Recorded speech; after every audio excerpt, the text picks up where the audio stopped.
Fear is perhaps the most universal of all human experiences. It has walked beside human beings since the very beginning.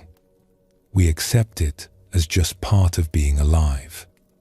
But what if there was another way to live?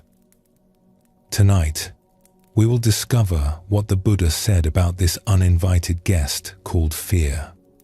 We will explore together what fear truly is, where it comes from, and how we might gently set it down, not through force or struggle, but through understanding. Before we begin, feel free to share what time it is and where you're listening from.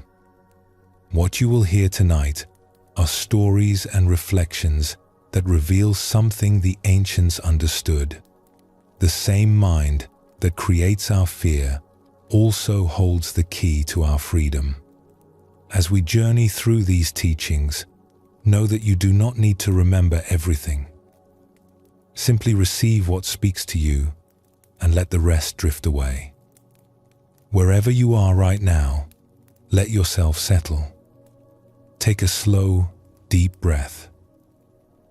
Let's begin our journey together. Fear is one of the great uninvited guests of human life. It arrives without warning, settles into the corners of our minds, and so often refuses to leave. It is there when we wake in the early morning hours, worrying about tomorrow. It is there when we face decisions, whispering of all that could go wrong.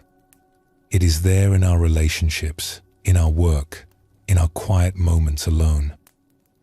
And yet, despite how familiar fear is to us, we rarely stop to truly understand it. We simply feel its grip and assume that grip is telling us something true about the world.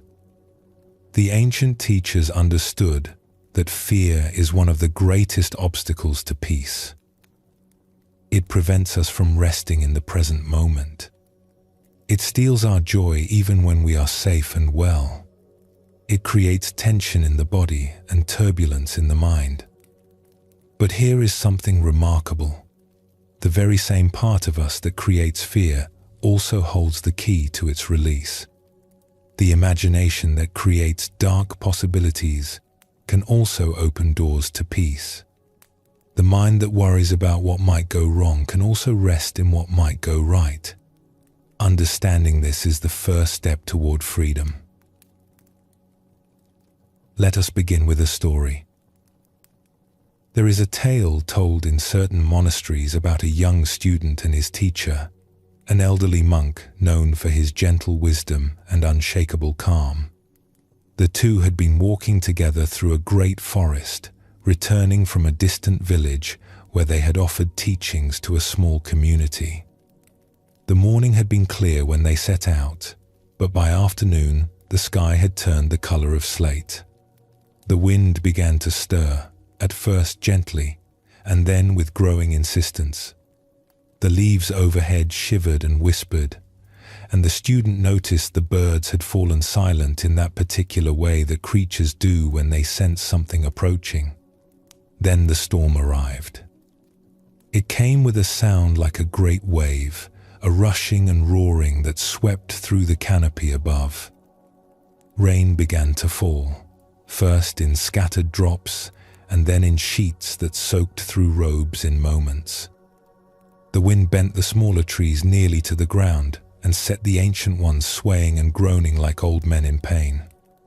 The student had never seen anything like it. All around them, branches were snapping and crashing down through the undergrowth. He could hear, somewhere in the distance, the sound of an entire tree surrendering to the wind, the slow crack and the thunderous impact as it struck the earth. The path they walked grew treacherous. The rain had turned the ground to mud, and the light was failing though it was only afternoon. Each gust of wind brought new debris raining down, and the student found himself flinching at every sound, his shoulders hunched, his hands trembling. He tried to keep walking, tried to follow the calm figure of his teacher ahead of him on the path, but his legs grew heavy. his breath short. The fear that had been building in his chest finally overflowed, and he could go no further. He stopped in the middle of the path and called out to his teacher, "I cannot go on. I cannot take another step." The old monk turned back and looked at his student with eyes full of compassion. He walked back through the rain to stand beside the young man, patient and unhurried despite the chaos around them. "What troubles you, dear one?" The student's voice came out thin and strained. "What if a tree falls while we are beneath it? What if the next crash is the one that finds us? I keep seeing it in my mind, the branches coming down, and I cannot make the picture stop." The old monk was quiet for a moment. Around them, the storm continued its wild song. Rain streamed down the monk's face, but he seemed not to notice. He simply stood with his student in the midst of the tempest, as steady as a mountain. And then something shifted in the monk's eyes. A gentle light, almost like amusement, though not unkind. He placed a hand on his student's shoulder. "I understand. You are asking yourself, what would happen if a tree fell while we were beneath it? And this question has filled you with fear." The student nodded, unable to speak. "Then let me offer you another question," the monk said. "What would happen if a tree did not fall while we were beneath it?" The student blinked. The rain continued to fall. The wind continued to blow. But something in the question had caught him off guard, like a door opening in a wall he had thought was solid. What would happen if we walked safely through this forest and emerged on the other side, wet perhaps, tired perhaps, but whole and well? What if the branches that fall miss us by a wide margin? What if we arrive at the monastery by evening and sit by a warm fire, grateful for the adventure we have survived? The young student stood very still. He could feel the fear still present in his body, the tightness in his chest, the trembling in his limbs. But alongside that fear, something else was emerging. A small opening, a tiny window of light.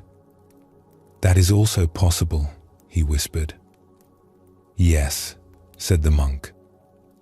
"That is also possible. In fact, it is far more likely. Consider how many trees surround us. Consider how few are falling. Consider how large this forest is and how small we are. The chances of a tree striking us in this very moment are quite small. But you have been living as though it were certain, as though disaster had already arrived." The student looked around at the forest with new eyes. The storm was still fierce, the rain still cold, the wind still howling. Nothing had changed in the outer world, but something had shifted in the inner one. "Fear," the old monk continued, "is always the same question. What would happen if, followed by something terrible? Our minds are very skilled at imagining catastrophe. We have been doing it since we were small, since we lived in more dangerous times when such vigilance kept us alive. But that ancient habit of mind does not serve us well in most moments of our lives. It keeps us frightened of dangers that may never come." He began to walk again, slowly, and the student found that his legs would carry him after all. The medicine for fear is the same question with a different ending. What would happen if, followed by something good? What would happen if this works out? What would happen if I am safe? What would happen if the very thing I dread never comes to pass? These questions are not denial. They are balance. They are remembering that the future holds many possibilities, not only the dark ones our fear prefers to show us. They walked on together through the storm. The rain began to ease. The wind grew calmer. And by evening, just as the monk had suggested might happen, they reached the edge of the forest and saw the lights of the monastery glowing warm in the distance. They had walked through the storm and emerged on the other side. What can we learn from this simple story? Perhaps more than it first appears. The Buddha taught that our suffering comes not from the world itself, but from how we meet the world in our minds. He said that we are disturbed not by things, but by the views we take of things. Two people can face the same situation, the same storm, and experience it completely differently based on what is happening in their own minds. The young student in the forest was suffering not primarily because of the storm. He was suffering because of the pictures his mind was creating, the vivid images of disaster, the certainty that something terrible was about to happen. His imagination had run ahead of him down the darkest possible path, and he was experiencing the emotions of that imagined catastrophe as though it were already real. This is what fear does. It takes a possibility, often a remote one, and presents it to us as though it were inevitable. It focuses our attention so completely on what might go wrong that we lose sight of all the ways things might go right. It narrows our vision until the world seems full of nothing but danger. And here is something important to understand. The body does not know the difference between real danger and imagined danger. When we vividly picture something terrible happening, our hearts race, our muscles tense, our breathing grows shallow. We experience all the physical sensations of facing a true threat, even when we are perfectly safe. We exhaust ourselves fighting enemies that exist only in our thoughts. The old monk understood this. He did not try to argue with his student's fear or dismiss it as foolish. He simply offered a different question, a different direction for the imagination to travel. And in doing so, he opened a door that had seemed locked. What would happen if things went well?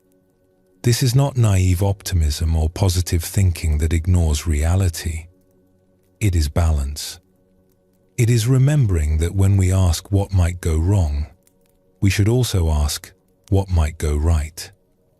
Both questions point to possibilities. Neither points to certainties. But one fills us with dread while the other allows us to breathe. There is another dimension to this teaching that deserves our attention. Fear does not only make us suffer in the present moment, it also shapes the future in troubling ways. When we are afraid, we become tense. Our bodies stiffen. Our minds narrow. We lose access to our natural grace and wisdom. We become reactive instead of responsive, jerky instead of fluid. And this tension, this stiffness, often brings about the very outcomes we fear. Consider someone who is afraid of failing at something important. Perhaps they are about to give a presentation, or take a test, or have a difficult conversation. Their fear tells them this could go badly. And so they tense up. They rehearse worst-case scenarios. They lie awake at night, worrying. And when the moment arrives, they are exhausted, tight, unable to access their natural abilities. Their fear has made failure more likely, not less. Or consider someone who fears being abandoned by someone they love. Their fear tells them this person might leave you.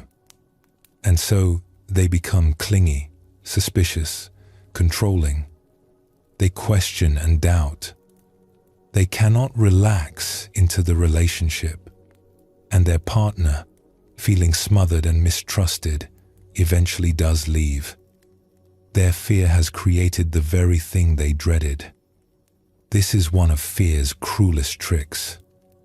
It presents itself as protection, as vigilance keeping us safe.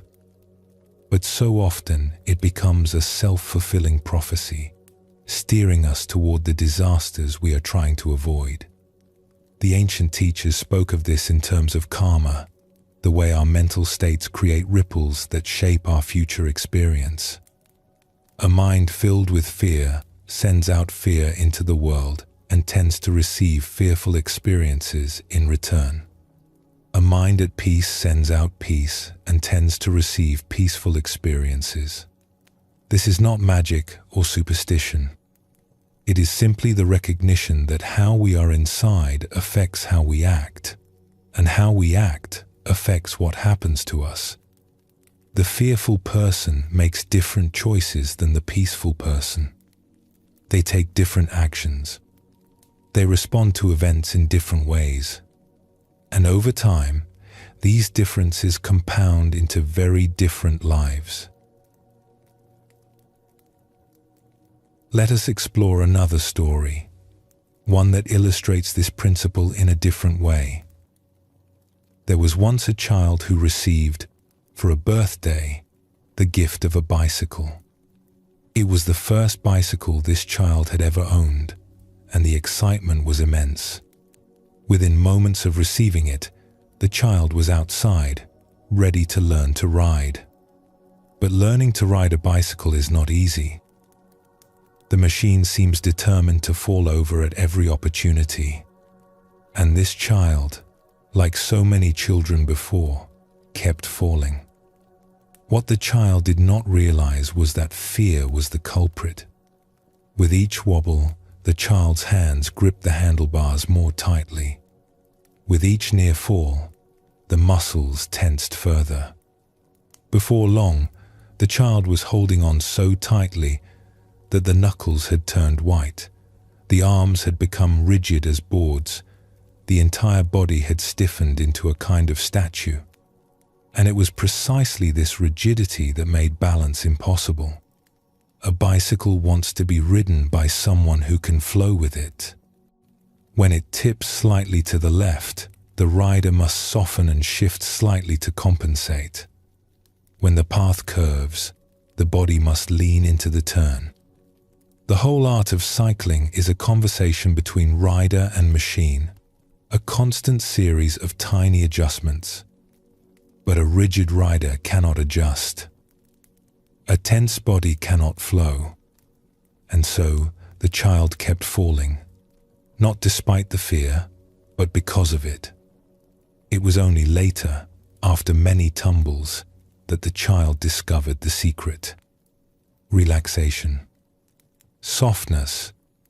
Letting the body respond naturally instead of trying to control every movement through sheer force of will. When the grip loosened, when the shoulders dropped, when the breath flowed freely, something wonderful happened. The bicycle stopped fighting and started cooperating. Balance came naturally. The fall stopped. And the child rode off down the street, finally free. This is such a beautiful metaphor for how fear operates in our lives. We grip tightly because we are afraid of falling.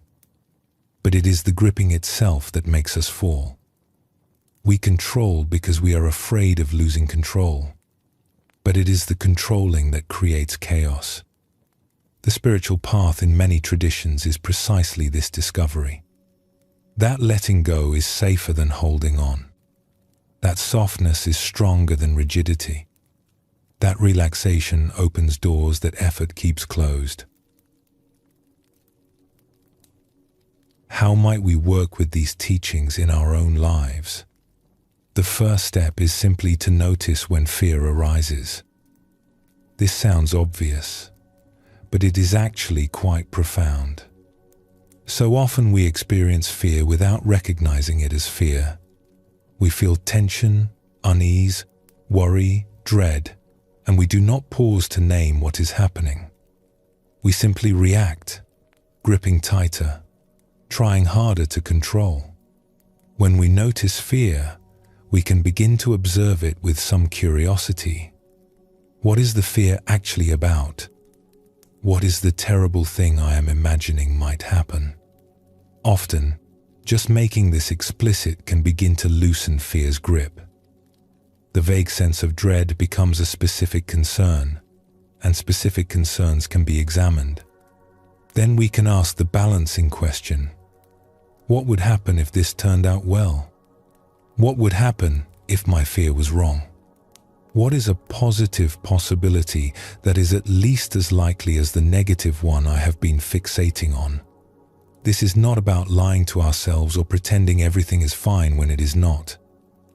It is about restoring balance to an imagination that has tipped too far into darkness. It is about remembering that we do not know the future, and that if we are going to speculate about it, we might as well speculate in ways that bring us peace. We can also practice relaxing the body. Fear lives in the body as tension, and we can address it directly through the body. When we notice we are afraid, we can consciously soften the shoulders, relax the jaw, let the belly go loose. We can take deeper breaths, longer exhales.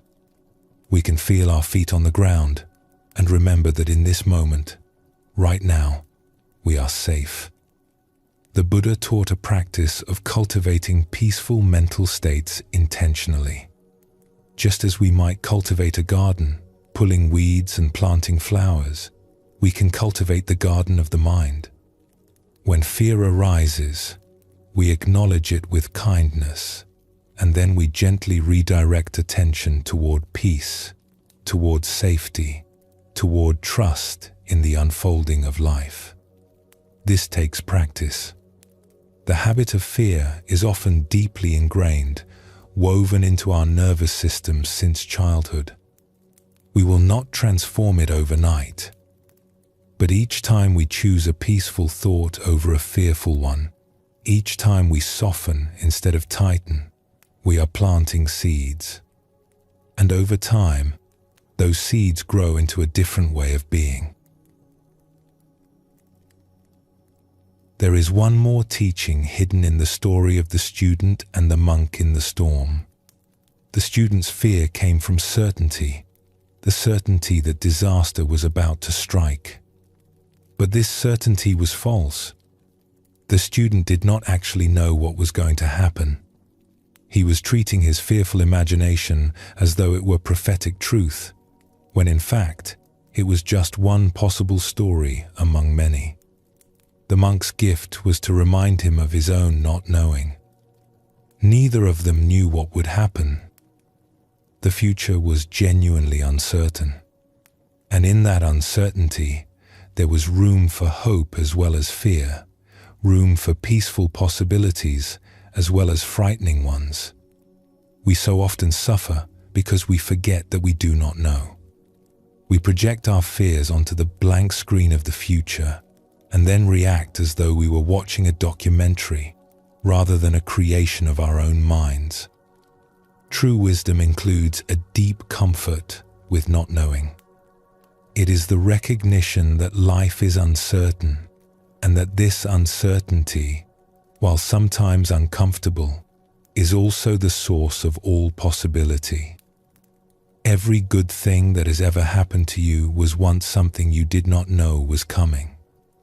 The future that feels so threatening is the same future that holds all the beauty and joy and love you have not yet experienced. When we can rest in not knowing, fear loses much of its power. We stop pretending we can see what is coming. We stop exhausting ourselves preparing for disasters that may never arrive. We become present to what is actually here, in this moment, rather than lost in what might be there, in some imagined future. This is peace. This is freedom.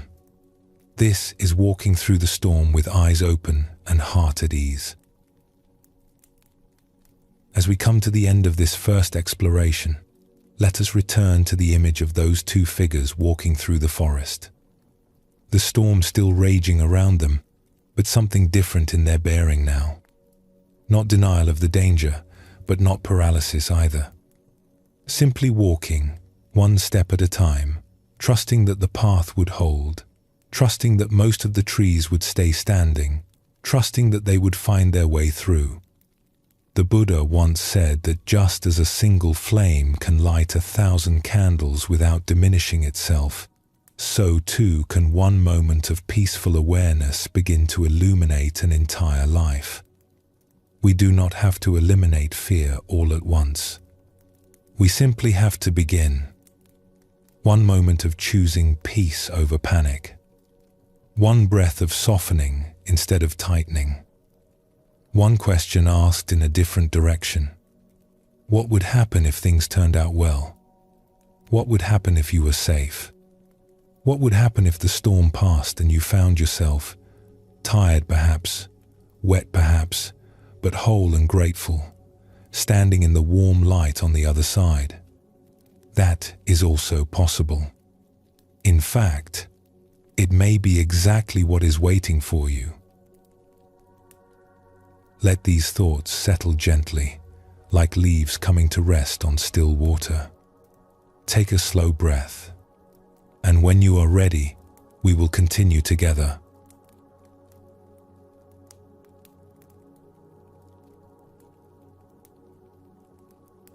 We have begun to see that fear is a kind of storytelling.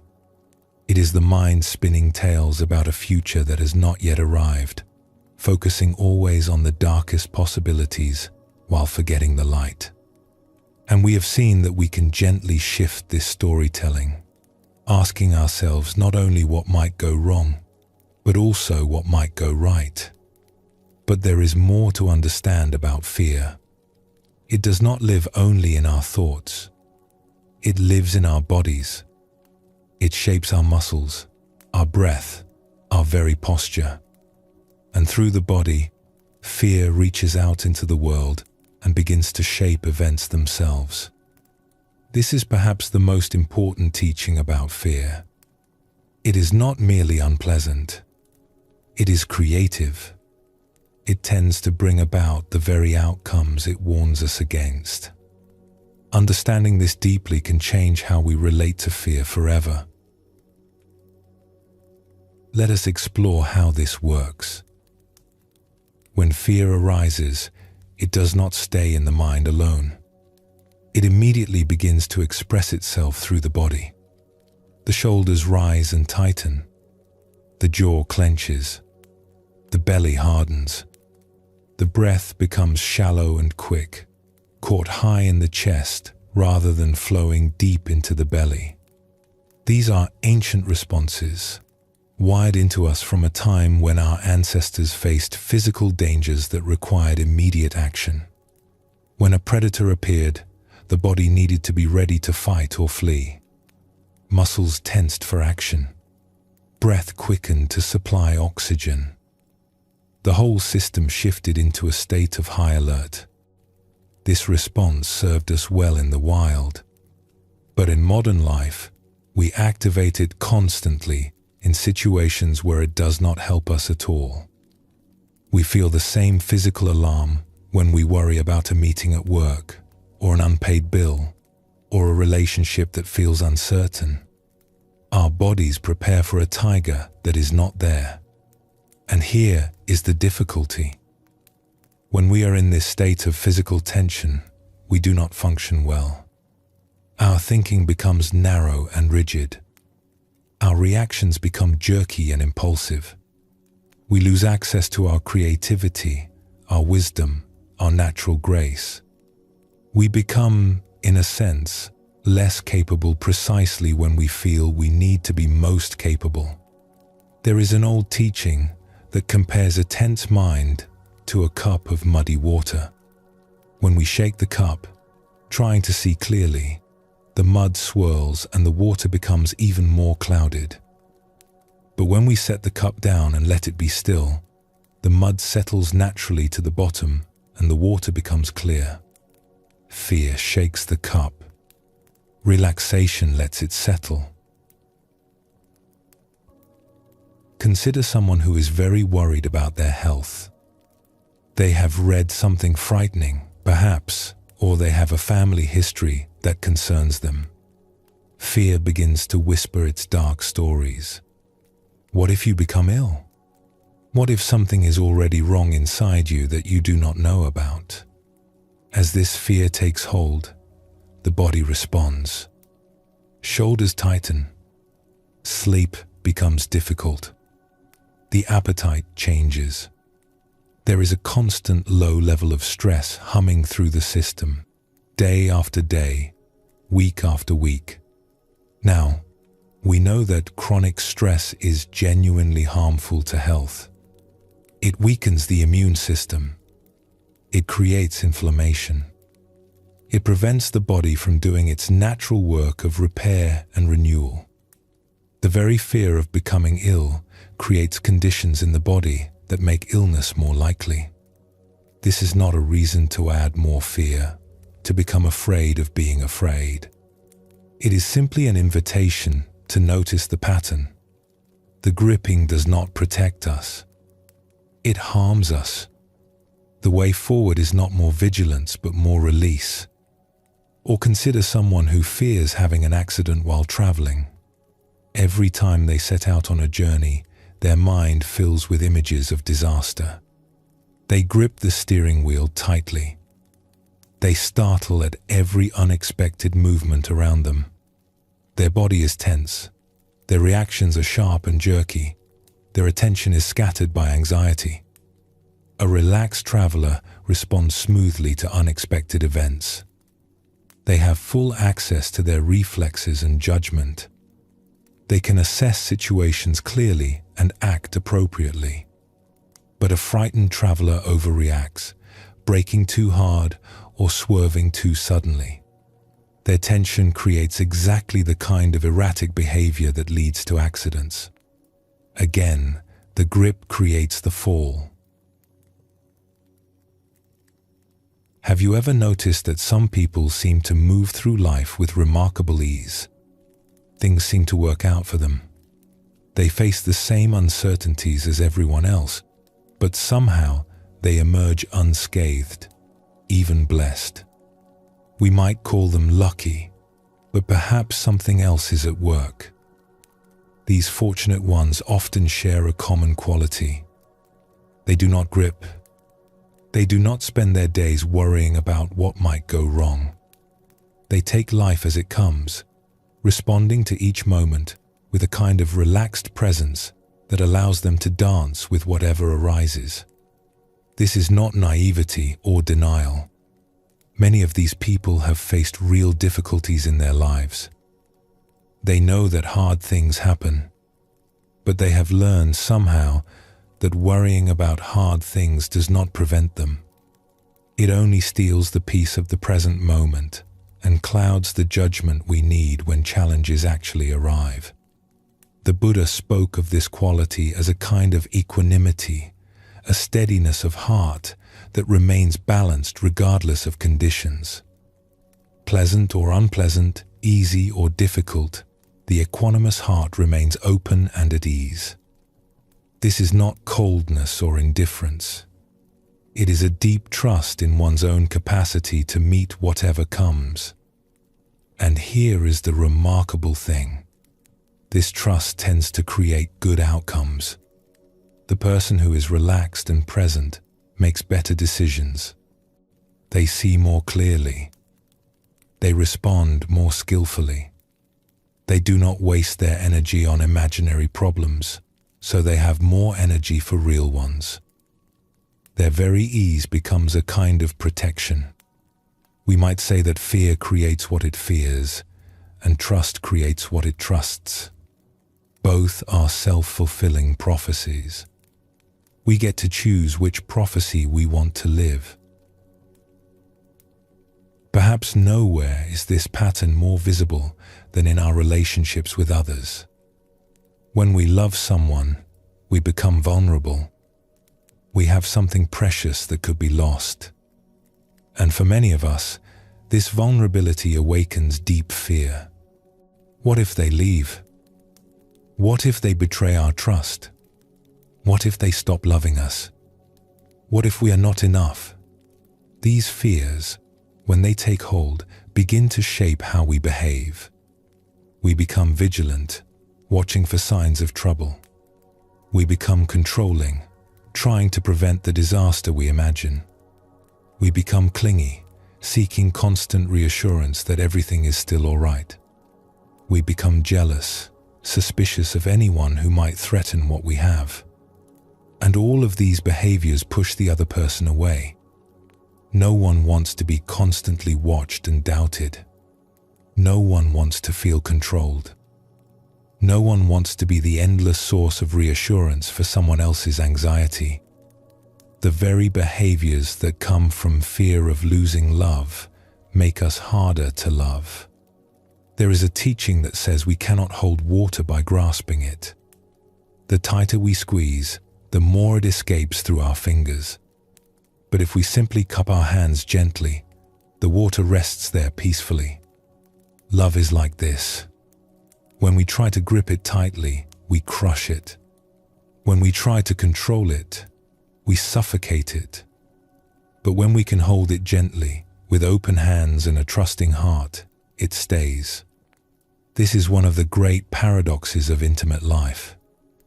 The security we seek cannot be created through control.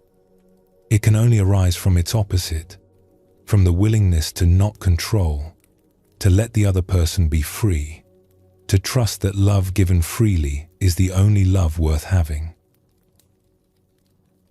There is a story about a person who tried very hard to be the perfect partner in a relationship. This person had been hurt before, had experienced the pain of love lost, and was determined that this would not happen again.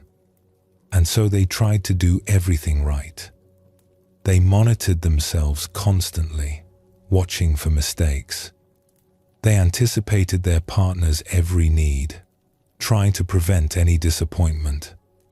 They kept a running account in their mind of how the relationship was going, analyzing each interaction for signs of trouble. They became, in a word, exhausting. Their partner began to feel watched, evaluated, managed.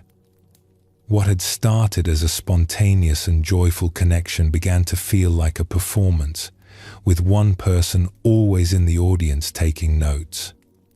The space for relaxation and authenticity slowly disappeared.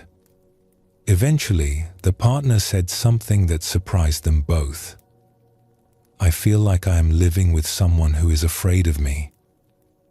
Like you are constantly bracing for me to hurt you. And it makes me feel like a monster, even though I have done nothing wrong." The person who was trying so hard to be perfect suddenly saw what they had been doing. Their fear of losing love had created a barrier to love. Their vigilance had become a wall. Their very effort to hold the relationship together was pushing it apart. This is such an important teaching. In relationships, as in riding a bicycle, we must learn to soften. We must learn to trust. We must let go of the desperate grip that comes from fear and open our hands to whatever wants to happen. This does not mean we become careless or indifferent. It means we offer our presence, our kindness, our authentic self, and then we let the relationship find its own shape. We cannot control another person. We can only show up fully and let love do what love does. How does one begin to release the physical grip of fear? It starts with simply noticing. So often, we walk around in states of chronic tension without realizing it. Our shoulders have been raised for so long that we have forgotten what relaxation feels like. Our jaws have been clenched for so many years that we no longer notice the tightness. Our bellies have been held in, braced against some imagined blow, until hardness feels normal. When we begin to pay attention to the body, we often discover how much tension we have been carrying without knowing it. And something interesting happens in that noticing. The simple act of becoming aware of tension often begins to release it. Attention itself is a kind of permission. It says to the body, you can let go now. You can soften. You are safe. The Buddha taught that the body and mind are not separate things but one continuous system. What happens in the mind affects the body, and what happens in the body affects the mind. This means that physical relaxation is not separate from mental peace. When the shoulders drop, something in the mind drops too. When the belly softens, something in the heart softens as well. Those who have studied the body's wisdom tell us that we store our experiences in our muscles, our tissues, our very cells. The fears we have carried, the tensions we have held, leave their traces in the body. And the body, in its own quiet way, can help us release what the mind has struggled to let go. This is why so many contemplative traditions include attention to the body as part of their path. Not as a separate practice, but as an essential doorway. When we learn to be at ease in our bodies, we are learning to be at ease in our lives. Underneath all of this is a question of trust. When we fear, we are essentially saying that we do not trust life to take care of us. We do not trust ourselves to handle what comes. We do not trust the future to hold anything good. This lack of trust is understandable. Many of us have been hurt. Many of us have experienced times when life was not kind, when our trust was betrayed, when terrible things happened despite our best efforts. It makes sense that we would become wary, vigilant, self-protective. But there is a difference between reasonable caution and chronic fear. Reasonable caution says, let me look both ways before crossing the street.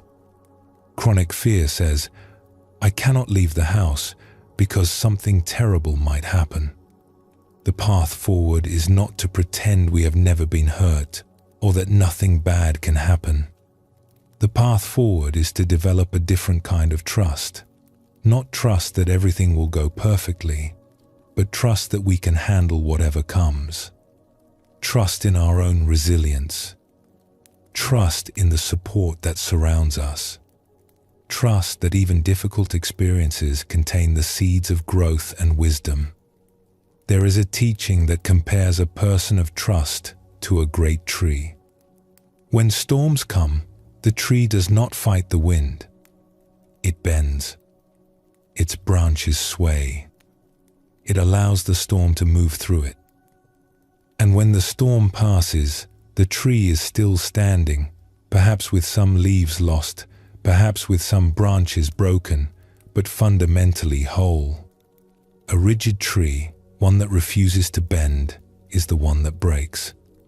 We can learn to be like the great tree, rooted, stable, present, but also flexible, yielding, willing to dance with whatever winds blow through our lives.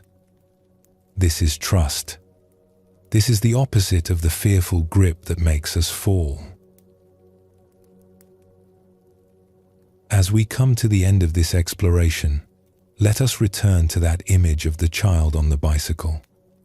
The white knuckles slowly relaxing, the stiff body beginning to soften, the wobbling machine beginning to steady as the rider learns to flow rather than fight. This is the invitation for all of us. Not to try harder to control life, but to soften our grip. Not to be more vigilant against danger, but to be more trusting of our own capacity to respond. Not to brace against the future, but to open to it with curiosity and ease. The Dhammapada, an ancient collection of the Buddha's sayings, tells us that those who are free from fear are truly happy. This happiness is available to us. It is not somewhere else, waiting for circumstances to improve. It is here, now, in this very moment, waiting only for us to release the grip that keeps it at bay. What might your life look like with a little less fear? What might become possible if you trusted yourself, trusted life, just a little bit more? You do not have to figure it all out at once. You do not have to become fearless overnight. It is enough to simply begin. To notice, here and there, where the grip is tight. To allow, now and then, a little softening. One small release at a time. One moment of trust at a time. This is how we learn to ride. This is how we learn to live. Rest here for a moment before we continue on together.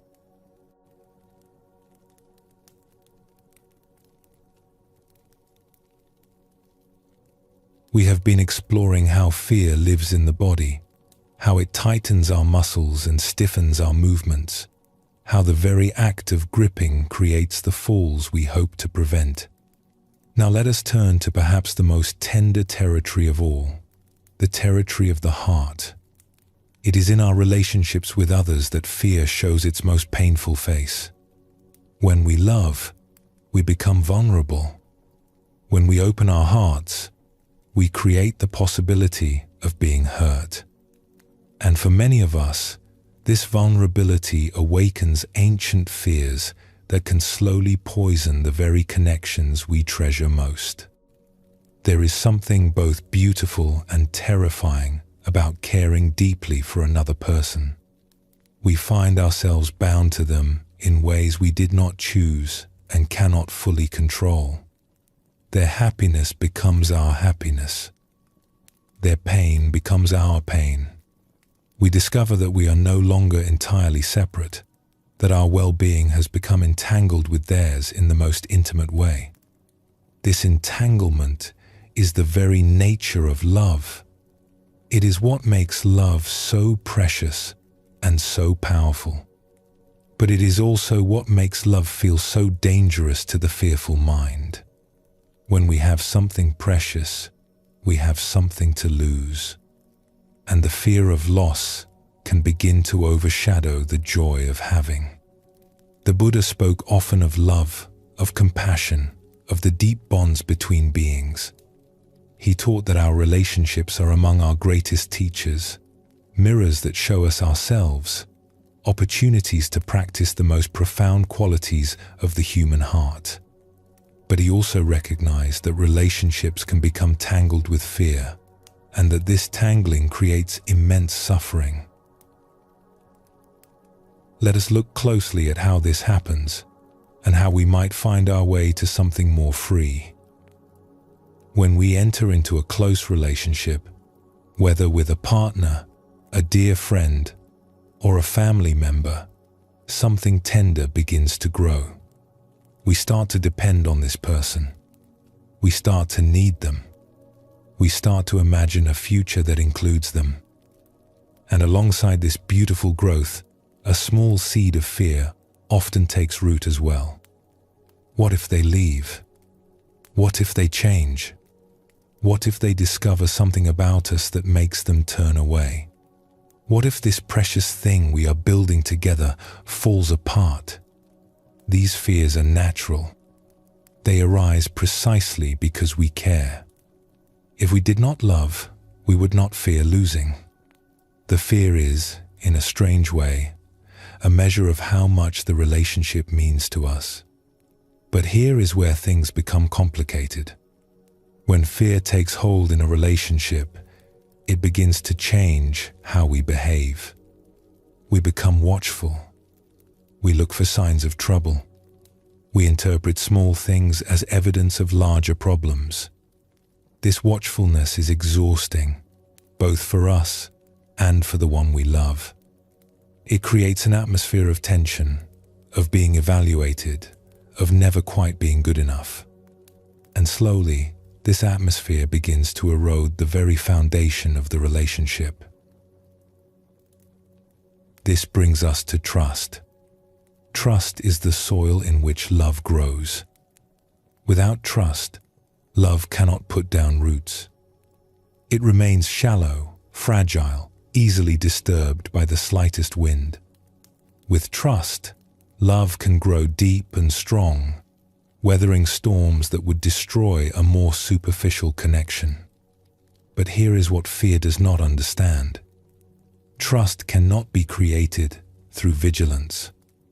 It cannot be built through control. It cannot be secured by watching and checking and making sure. In fact, these very behaviors destroy trust rather than create it. When we watch someone closely, we are communicating that we do not trust them. When we check up on them, we are saying that their word is not enough. When we try to control their behavior, we are treating them as a threat to be managed rather than a person to be loved. And they feel this. Even if they cannot name it, they feel the absence of trust. They feel the presence of fear. And something in them begins to withdraw, to protect itself, to close off the very openness that made intimacy possible. This is one of the great sorrows of relational fear. The person gripped by fear is often trying so hard to protect the relationship. They are watching because they care. They are controlling because they cannot bear to lose what they have found. Their intentions are good, even loving. But the impact of their behavior is the opposite of what they intend. The watched person feels like a suspect rather than a beloved. The controlled person feels like a prisoner rather than a partner. And slowly, imperceptibly, love begins to wither in the atmosphere of suspicion. There is an old teaching that compares trust to a bird. If you want a bird to stay with you, you must open your hand and let it be free. The moment you try to grasp it, to close your fingers around it, the bird will struggle and fight to escape. But an open hand, a hand that offers rest without imprisonment, is a hand a bird might choose to return to again and again. Our relationships are like this. The people we love must be free to choose us. And they can only truly choose us if they are genuinely free not to. The paradox is that security in relationship comes not from preventing the other person from leaving, but from knowing that they stay because they want to, freely, in each moment. This is a difficult teaching for the fearful heart. It asks us to release control precisely when we feel most afraid. It asks us to open our hands precisely when we most want to grasp. But there is no other way. The grip that seeks to secure love is the grip that crushes it. Fear in relationships often wears a particular mask, the mask of perfectionism. We become afraid of making mistakes, afraid of disappointing, afraid of being seen as flawed. And so we try harder and harder to be perfect, to do everything right, to never give our loved one any reason to be unhappy with us. There is a story about a young person who entered a contemplative community, eager to live a life of depth and meaning. This person had experienced pain in the past, had known what it was to be rejected and found wanting, and was determined that this would not happen again. And so they tried with all their might to be the perfect member of the community. They followed every guideline with meticulous care. They watched themselves constantly for any sign of error. They anticipated what others might need and tried to provide it before being asked. They kept a running score in their mind, tracking their successes and failures, always pushing themselves to do better. The effort was tremendous. Every day was a battle against imperfection. Every interaction was a test to be passed. There was no rest, no ease, no simple enjoyment of the life they had chosen. Only the endless striving to be good enough. And the strangest thing began to happen.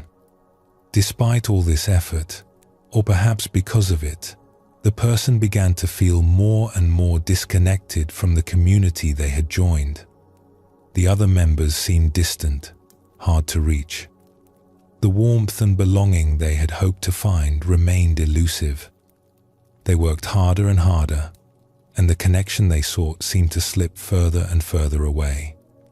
Eventually, a kind teacher noticed their struggle and offered some words that changed everything. "You are trying so hard to be perfect that there is no room for you to simply be here. You are so busy performing that you have forgotten to participate. The others do not need you to be flawless. They need you to be real." The young person was stunned. They had thought that perfection was the price of belonging. They had thought that any mistake would lead to rejection. But here was a different teaching altogether. Perhaps belonging required something other than perfection. Perhaps it required authenticity, vulnerability, the willingness to be seen as one truly was, imperfections and all. What that young person discovered is something that applies far beyond contemplative communities. It applies to every relationship we will ever have. When we try to be perfect, we are essentially hiding. We are presenting a polished surface, a curated version of ourselves, while keeping our true self concealed behind it. We think this will make us more lovable, but in fact, it makes genuine love impossible.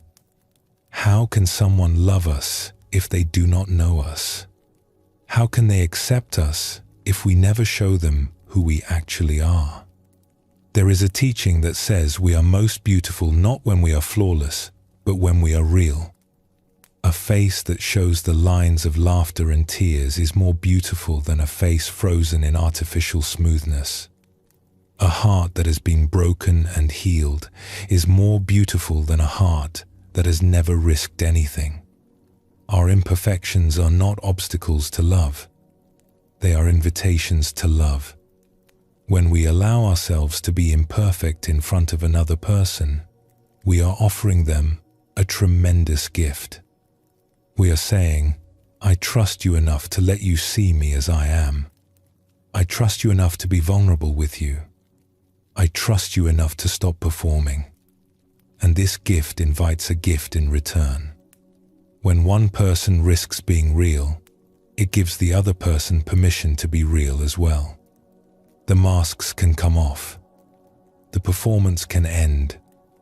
And what remains is two actual human beings, meeting each other in the tender space of mutual vulnerability. This is intimacy. This is connection.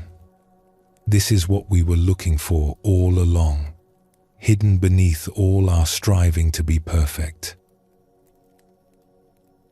Fear does something particular to our presence. It makes us tight, contracted, hard to be with. When we are afraid, we are not fully available to the moment or to the people in it. Part of us is always somewhere else, watching, calculating, worrying about what might happen next. Think about what it feels like to be with someone who is truly relaxed. There is a quality of spaciousness around them. They are fully present, not distracted by anxiety or preoccupied with their own concerns. They listen when you speak. They see you when they look at you. There is room for you to be yourself in their presence, because they are not filling all the space with their own tension. Now think about what it feels like to be with someone who is gripped by fear.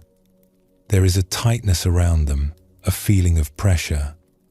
They may be physically present, but their attention is scattered. They are watching for danger, managing their impression, trying to control outcomes. There is not much room for you in their presence, because they are so full of their own worry. We are naturally drawn to relaxed people and naturally uncomfortable around tense ones. This is not a judgment. It is simply how we are built. We can feel the difference, even if we cannot always name it.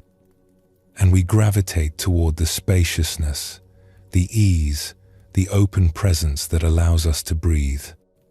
If we want to be good partners, good friends, good family members, one of the greatest gifts we can offer is our own relaxation. Not because we have solved all our problems or eliminated all our fears, but because we have learned to hold them lightly. We have learned to be present despite them. We have learned that our fears do not have to run the show. Is it possible to love without fear? The ancient teachers suggest that it is, though perhaps not in the way we might imagine. The Buddha taught about a quality called metta, often translated as loving kindness or unconditional friendliness. This is a love that does not depend on the other person behaving in a certain way. It does not depend on outcomes. It does not depend on being loved in return. It is simply an orientation of the heart toward goodwill, offered freely without demand. This kind of love is remarkably free from fear.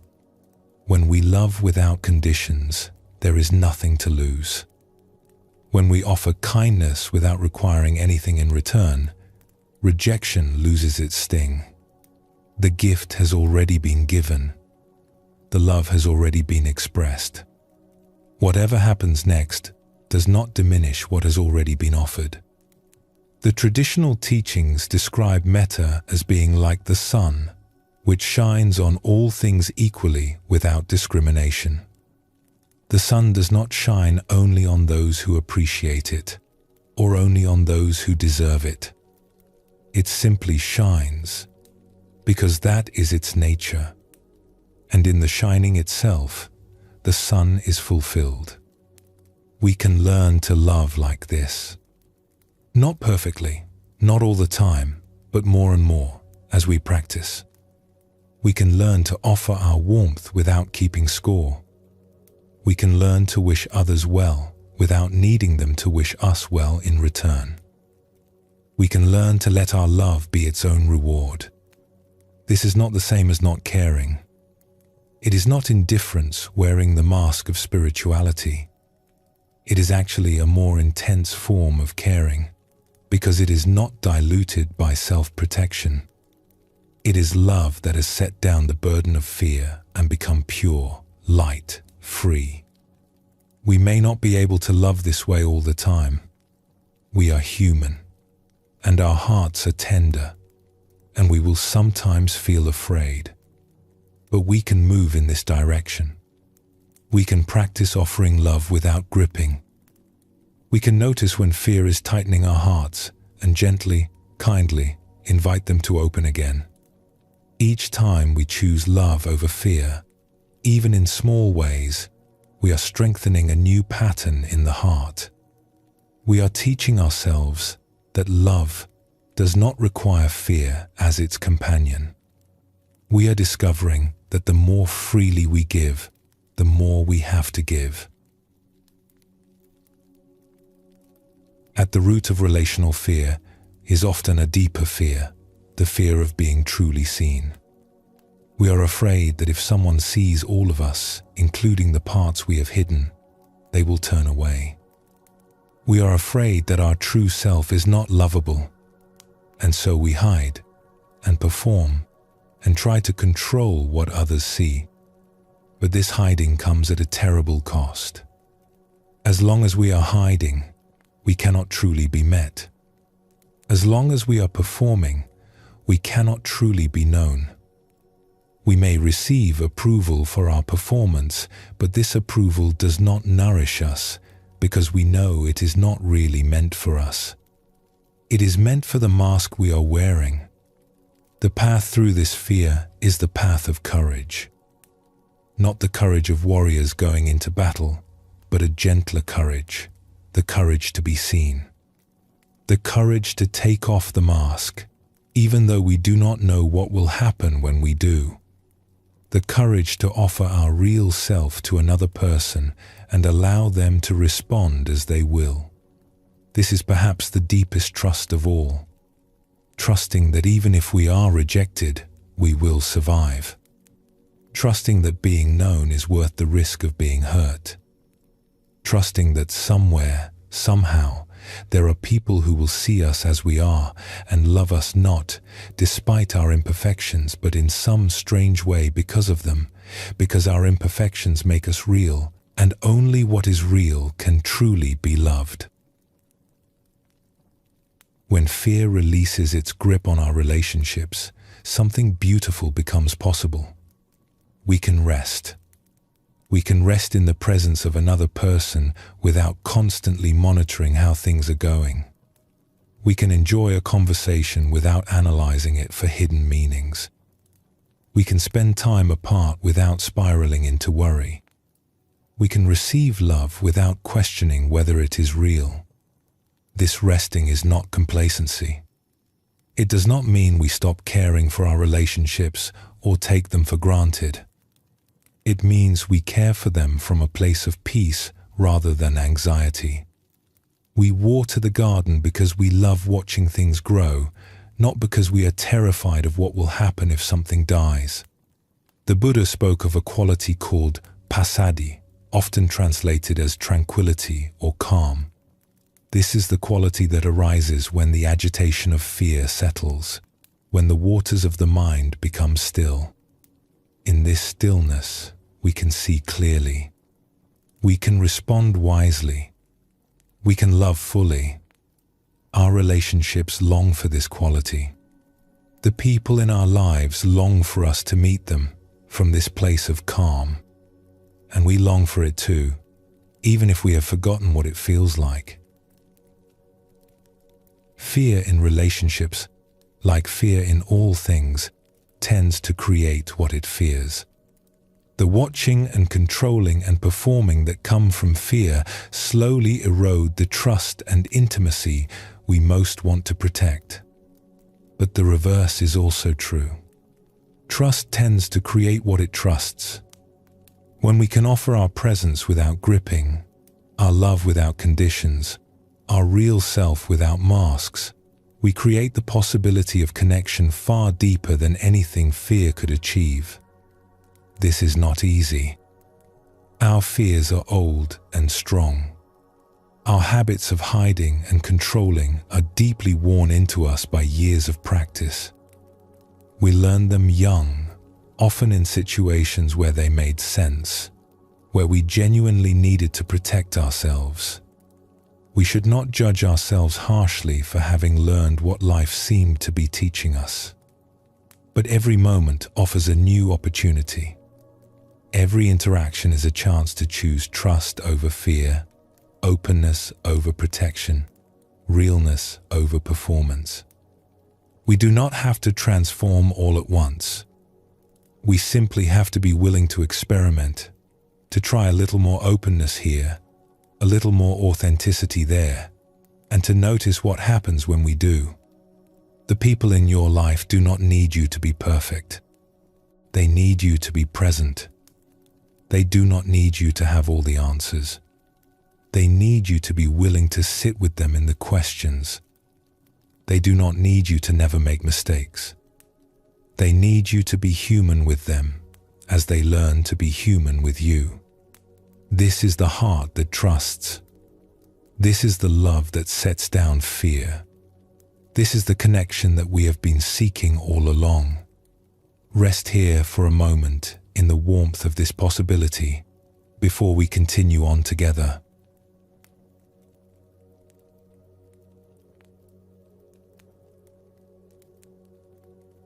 We have been exploring fear in the realm of relationships, seeing how it tightens our hearts and prevents the very intimacy we long for.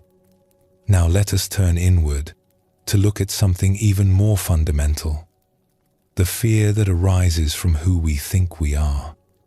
Each of us carries around a picture of ourselves. It is built from memories and experiences, from things others have told us, from comparisons we have made, from successes we have achieved and failures we have tried to forget. This picture feels very real to us. It feels like who we actually are. But if we look closely, we begin to see something interesting. This picture is not a simple reflection of reality. It is a construction. It is curated, edited, shaped to show us in a particular light. And we are constantly working to maintain and protect this construction, often without realizing we are doing so. The Buddha taught that much of our suffering comes from this constructed self, this image we cling to and defend. He called it attachment to self, and he suggested that it is one of the deepest roots of fear. For when we have built an image of who we are, we become terrified of anything that might threaten that image. We become afraid of failure, of embarrassment, of being seen as less than we wish to be. Let us explore this through a story. There is a tale told in many lands about a wise old teacher who was known throughout the region for his depth of understanding and his unusual ways of instruction. He had many students who came to learn from him, and he was greatly respected by all who knew him. One day, this teacher announced that he would take his students on an outing to a traveling fair that had come to the nearby town. The students were surprised and delighted. Their teacher was a serious man, devoted to contemplation and wisdom. What could he want with the entertainments of a fair? But they trusted him, and so they went. The fair was alive with color and noise. There were merchants selling spices and fabrics, musicians playing lively tunes, children running and laughing, animals performing tricks. The students wandered through it all with wide eyes, enjoying the spectacle but wondering why their teacher had brought them here. Then they came upon a game of archery. A target had been set up at one end of a clearing, and for a small fee, anyone could try their luck with a bow and arrows. Hit the center of the target, and you would win a prize. The old teacher stopped and watched for a moment. Then, to everyone's astonishment, he approached the gamekeeper and paid for 3 arrows. The students looked at one another in confusion. Their teacher was a man of books and meditation. What could he know of archery? They had never seen him hold a weapon of any kind. This seemed like a recipe for embarrassment. But the teacher simply smiled and took up the bow. He fitted the first arrow, drew back the string, and released. The arrow flew weakly through the air and landed in the dirt, far short of the target. It had not even come close. A few people in the crowd began to snicker. The teacher turned to his students with a peaceful expression. That, he said calmly, was the shot of a hasty person. Someone who acts without thinking, who rushes ahead without preparation, who lets impatience guide their hand. The students nodded slowly, beginning to understand that a lesson was unfolding. The teacher fitted his second arrow. This time he took longer, pulling the string back further, aiming with apparent care. He released, and the arrow flew with much more force. But it veered wildly to the side, missing the target by a great distance. The crowd laughed openly now. This old man clearly had no idea what he was doing. But again, the teacher seemed untroubled. He turned to his students and said, "That was the shot of an arrogant person. Someone who is overconfident, who believes their effort alone guarantees success, who does not respect the difficulty of what they are attempting." The students leaned in, fascinated. What would the third arrow teach them? The teacher fitted his final arrow. He stood quietly for a moment, breathing slowly, his body relaxed but attentive. Then, in one fluid motion, he drew and released. The arrow flew straight and true, striking the very center of the target. The crowd gasped and then cheered. As the teacher collected his prize, one of his students approached him with a question. Teacher, you told us the first arrow was the shot of a hasty person, and the second was the shot of an arrogant person. But what was the third arrow? Whose shot was that? The teacher smiled. Why, that was my shot, of course. That was me. This simple story contains a profound teaching about how we construct our sense of who we are. Notice what the teacher did.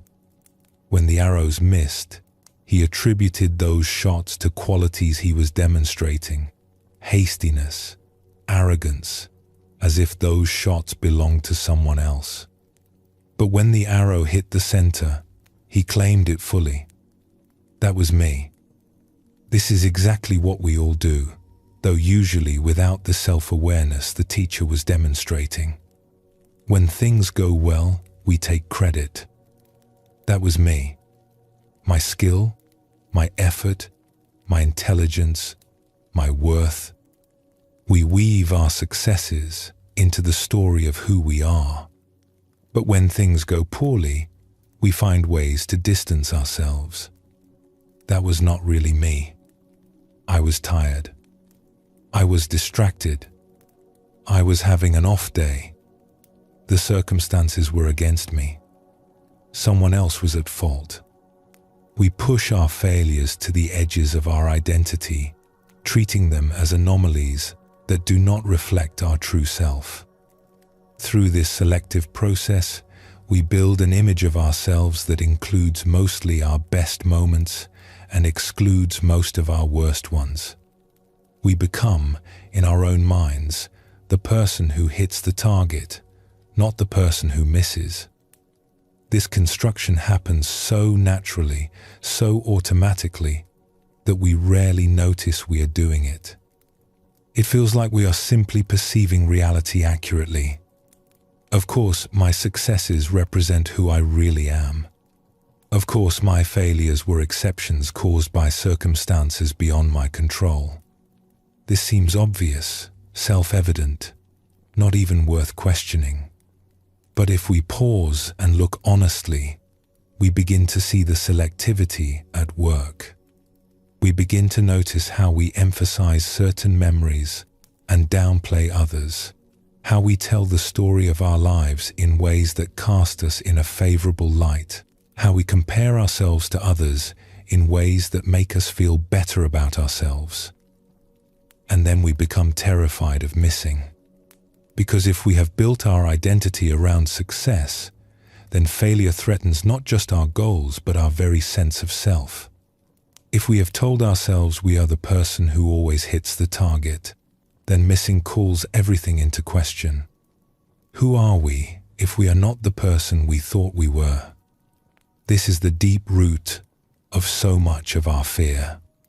The fear of failure, the fear of embarrassment, the fear of being seen as incompetent or foolish. These fears are not really about the failure itself. They are about what the failure might mean for the self we have constructed.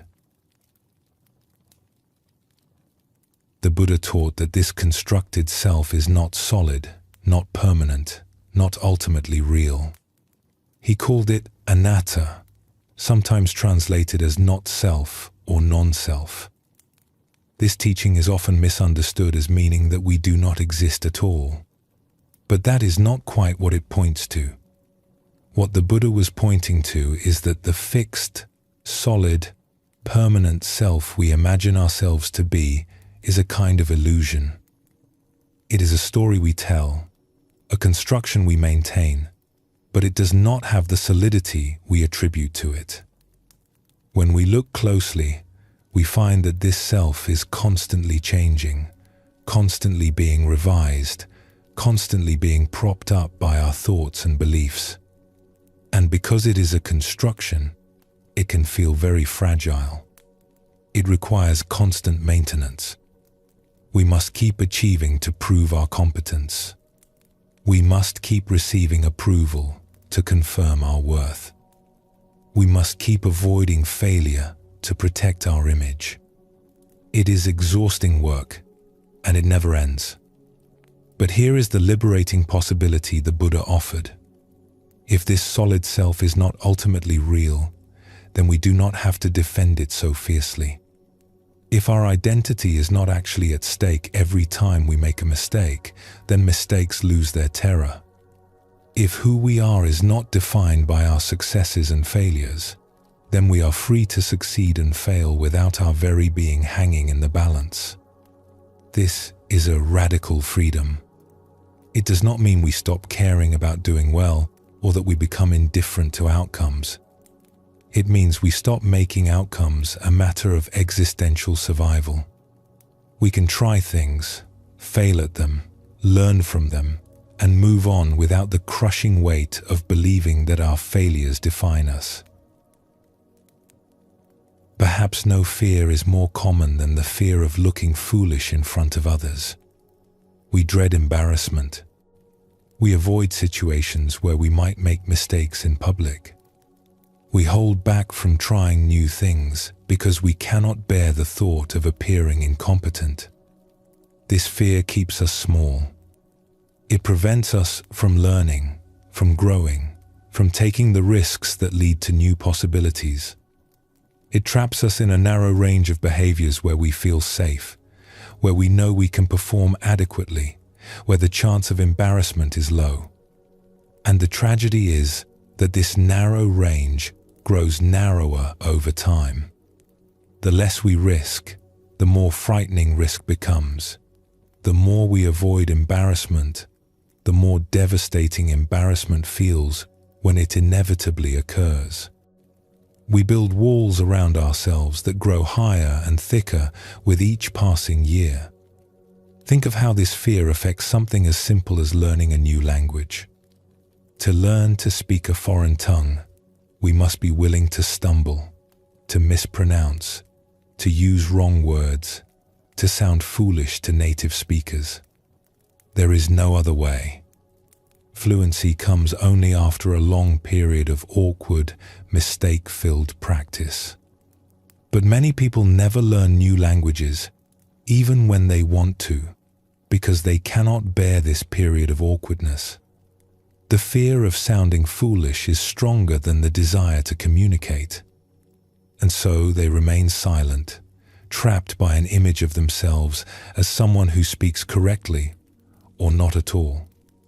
This same pattern plays out in countless areas of life. We do not ask questions because we fear looking ignorant. We do not try new activities because we fear looking clumsy. We do not share our creative work because we fear looking untalented. We do not express our feelings because we fear looking vulnerable. In each case, the fear of how we might appear prevents us from fully participating in life. There is a beautiful teaching about the value of what is called beginner's mind. This is the mind that approaches something without pretending to already know, without needing to appear expert, without the burden of maintaining an image of competence. Beginner's mind is fresh, open, curious. It is not afraid to ask obvious questions. It is not embarrassed to make elementary mistakes. It is not weighed down by the need to seem impressive. And because of this freedom, beginner's mind learns quickly. It sees things that the expert mind, trapped in its expertise, might miss. In the expert's mind, there are few possibilities. In the beginner's mind, there are many. This is because the expert has already decided what is true, what works, what matters. But the beginner is still discovering. Every door is still open. Every path is still worth exploring. Children naturally have beginner's mind. Watch a young child learning something new, and you will see a being who is not yet afraid of looking foolish. They try, they fail, they try again, they laugh at their mistakes, they keep going. There is a freedom and a joy in their learning that many adults have lost. What happened to that freedom? We learn to be self-conscious. We learned that mistakes could bring disapproval, mockery, shame. We learned to protect our image, and in doing so, we lost the openness that makes genuine learning possible. But beginner's mind can be recovered. It is not gone forever. It is simply covered over by layers of self-protection. When we begin to release our grip on the image of ourselves as someone who already knows, we rediscover the joy of not knowing. We become willing to be beginners again in any area of life, at any age. There is an old piece of wisdom that suggests when we make a mistake and others laugh, we should laugh with them. If we can laugh at ourselves, then the world is not laughing at us. It is laughing with us. And there is all the difference in the world between these two. When we take ourselves very seriously, when we are heavily invested in appearing competent and put together, then mockery feels like an attack. It feels like others are seeing through our facade, exposing the inadequate person we fear we might be underneath. This is painful, and so we do everything we can to avoid situations where it might happen. But when we hold ourselves lightly, when we do not need to maintain an image of perfection, then mockery loses its sting. We can join in the laughter. We can enjoy the humor of our own foolishness. We can be human together with those who witness our mistakes. This capacity to laugh at ourselves is one of the great gifts we can develop. It transforms potential moments of shame into moments of connection. It takes the power away from embarrassment and gives that power to joy instead. It signals to others that we are safe to be around, that they too can make mistakes in our presence without being judged. There is a story about a teacher who was conducting a ceremony, a very formal and important occasion with many people watching. In the middle of the ceremony, the teacher made a significant error, saying the wrong words at a crucial moment. Everyone noticed. There was an awkward silence. But the teacher simply smiled and said, "Well, now you all know that I am human like you," and then continued with the ceremony. The tension dissolved. The people present felt closer to the teacher than they had before.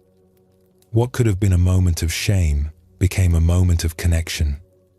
This is the power of holding ourselves lightly. Our mistakes, instead of being disasters to be hidden, become opportunities for genuine human meeting. They become gifts we give to others, permission for them to be imperfect too. They become doorways through which real relationship can enter. Imagine a place where you were genuinely permitted to make mistakes, not judged for them, not shamed for them, simply allowed to make them as part of the natural process of learning and growing. How would it feel to be in such a place? Most of us have rarely experienced this. From our earliest years, we learned that mistakes brought consequences, disapproval, criticism, punishment, withdrawal of love. We learned to fear making mistakes because mistakes meant pain. But there is a profound teaching hidden in this. When people are genuinely permitted to make mistakes, they make fewer of them.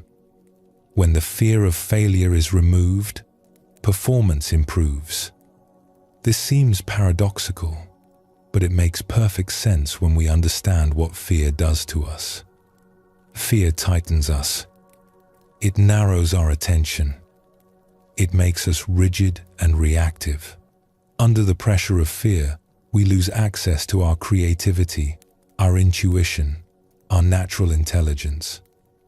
We become smaller, less capable versions of ourselves. But when the fear is gone, we expand. We relax. We can think clearly and respond flexibly. We have access to all our resources. And from this place of ease, we naturally do better. Some of the wisest leaders and teachers understand this. They create environments where mistakes are welcomed as part of learning, where failure is treated as information rather than catastrophe, where people are encouraged to take risks knowing that they will be supported whether they succeed or fail. In such environments, people flourish. They try things they would never have attempted under the pressure of perfectionism. They discover capacities they did not know they had. They grow in ways that would have been impossible if they were constantly afraid of making mistakes. How do we begin to loosen the grip of our constructed self, to free ourselves from the fear of failure and embarrassment that keeps us small? It begins with awareness, simply noticing how we construct our sense of self, how we claim our successes and disown our failures, how we curate our image and fear its dissolution. This noticing, done gently and without judgment, begins to create some space around the pattern. We can also practice holding ourselves more lightly. When we make a mistake, instead of rushing to explain it away or hide it, we can simply acknowledge it. Yes, I did that. It did not go well. And here I still am. The world did not end. My worth as a being did not diminish. We can cultivate a sense of humor about ourselves and our pretensions. The constructed self takes itself very seriously. It believes that its image is terribly important. But from a wider perspective, all of our posturing and image maintenance is rather funny. We are all, in our own ways, like the teacher at the fair, trying to appear more competent than we are, claiming our hits and disowning our misses. And we can remember the deeper teaching that who we truly are is not defined by success or failure, competence or incompetence, the approval or disapproval of others. There is something in us that remains whole and worthy regardless of how things turn out.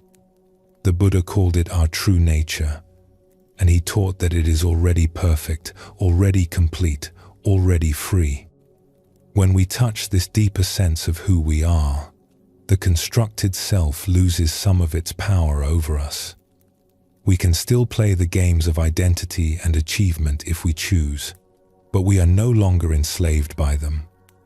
We can succeed without inflating, fail without deflating, and move through life with a lightness that the fearful self could never know. Let us return for a moment to the image of that old teacher at the fair, fitting arrow after arrow to the bow, missing and then finally hitting the center. What made his demonstration so powerful was not the successful shot. It was his equanimity through all three. He did not crumble when he missed. He did not puff up when he hit. He remained the same peaceful presence throughout, teaching his students that outcomes do not have to shake us, that we do not have to be defined by our performance, that there is a freedom available beyond success and failure. This freedom is available to each of us. It does not require that we stop caring about outcomes or become indifferent to how things turn out. It simply asks that we loosen our grip on the constructed self, that we stop making our worth contingent on our achievements, that we allow ourselves to be beginners, to make mistakes, to look foolish sometimes, and to laugh when we do. The world does not need our perfection. It needs our presence.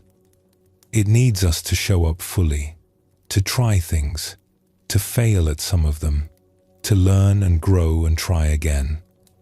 It needs us to be human together, imperfect together, laughing together at the beautiful absurdity of it all.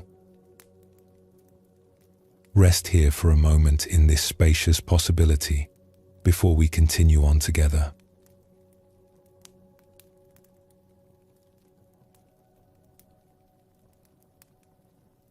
We have been exploring the constructed self and how our fear of failure and embarrassment keeps us trapped in narrow patterns of safety.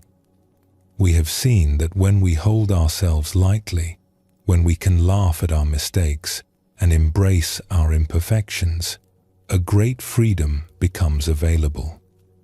Now let us go deeper still.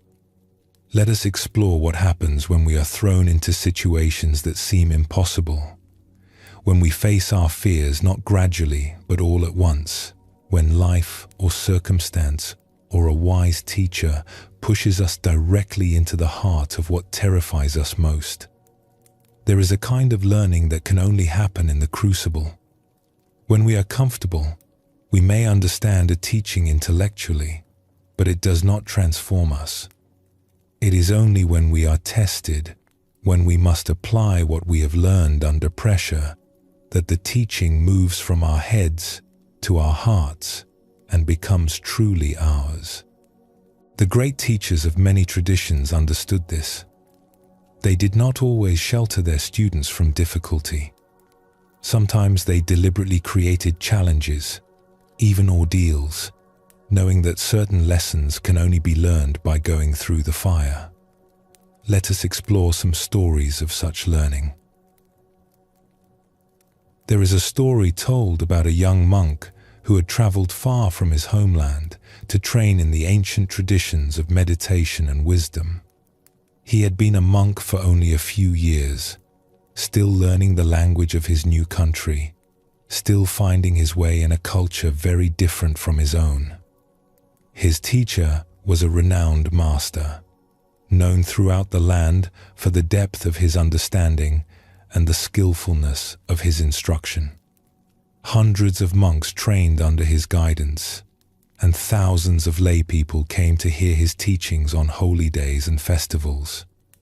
One such festival arrived, one of the most important of the year. It was a night of ceremony and celebration, when people from all the surrounding villages would gather at the monastery to offer candles and flowers, to chant the ancient verses, and to hear the Dharma, the teachings of truth. On this particular night, the great hall of the monastery was filled to overflowing. Thousands of people sat in orderly rows, their faces illuminated by the soft glow of countless candles. The air was thick with the scent of incense and flowers. There was a feeling of reverence, of expectation, of something sacred about to unfold. Outside, the night was dark and still. Inside, the hall felt like a world unto itself, a vessel of warm light floating in the vast darkness. The flames of the candles flickered gently, casting dancing shadows on the walls and ceiling. The murmur of voices gradually subsided as the time for teaching approached. A hush fell over the assembly. The young monk sat among his brothers, grateful to be part of such a beautiful occasion. He looked forward to hearing his teacher speak. The master's talks were always profound, always surprising, always exactly what was needed. He settled into his seat, preparing to receive whatever wisdom would be offered. But his teacher had other plans. As the time for the teaching approached, the master looked out over the gathered assembly of monks. His eyes moved slowly down the rows, pausing here and there, as if considering each one. The young monk felt his heart begin to beat faster. He knew what this meant. Sometimes the master would call upon another monk to give the teaching. Sometimes he would choose someone unexpected. The master's gaze passed by the most senior monks, the ones who had been training for decades, who spoke the language flawlessly, who could give eloquent talks on the subtlest points of doctrine. His eyes moved further down the line, past monk after monk, until they came to rest on the young foreigner, and stopped. "You," the master said, pointing directly at him. "You will give the teaching tonight." The young monk felt the ground shift beneath him. Surely there had been a mistake. He had been a monk for only a few years. His grasp of the local language was still uncertain. He had never given a formal teaching, never spoken to more than a handful of people at a time. And now he was being asked to address thousands on one of the holiest nights of the year, in the presence of his teacher and all his senior brothers. His mind raced through objections, excuses, pleas for mercy. But one look at his teacher's face told him there would be no negotiation. This was not a request. It was an instruction. And so, with legs that felt like water and a heart pounding against his ribs, the young monk rose and made his way to the front of the great hall. The sea of faces watched him approach. The candles flickered. The silence deepened. What happened next, the young monk could barely remember afterward. He stood before the sea of faces, opened his mouth, and began to speak. The words came haltingly at first, stumbling over the unfamiliar syllables, searching for phrases that would convey what he wanted to say. He spoke of the basic teachings he had learned. He shared stories from his own limited experience. He offered whatever wisdom he had managed to gather in his few years of training. Sometimes he lost his way and had to pause, searching for the thread of his thought. Sometimes he mispronounced words and had to correct himself. Sometimes he simply stood in silence, not knowing what to say next. It was not a polished performance. It was not eloquent or impressive. By any conventional measure, it was probably not a very good talk at all. But he kept going. Minute after minute, he kept speaking. And somewhere in the midst of his struggle, something began to shift. The desperate grip of fear began to loosen. The frantic need to impress, to succeed, to not embarrass himself, began to release its hold. He was still afraid, but he was no longer controlled by his fear. He was doing the thing he feared most, and he was surviving. He was making mistakes in front of thousands of people, and the world was not ending. He was being seen as imperfect, as struggling, as very much a beginner, and somehow it was all right. When he finally finished and returned to his seat, he felt something he had not expected. Not shame or relief, though those were present too. He felt a strange lightness, as if a burden he had been carrying for years had suddenly been lifted from his shoulders. Later, his teacher caught his eye and gave a gentle nod. Nothing more. But in that nod was a world of meaning. The young monk understood. This had never been about giving a good talk. It had been about facing his fear. It had been about discovering that he could walk through the fire and emerge on the other side. There is another story from the same tradition about a monk who was given an even more extreme challenge. This monk was also a foreigner, also still learning the language, also relatively new to the monastic life. And like the young monk in the previous story, he was called upon to give a teaching to a gathering of lay people who had come to spend the night at the monastery. He rose and did his best.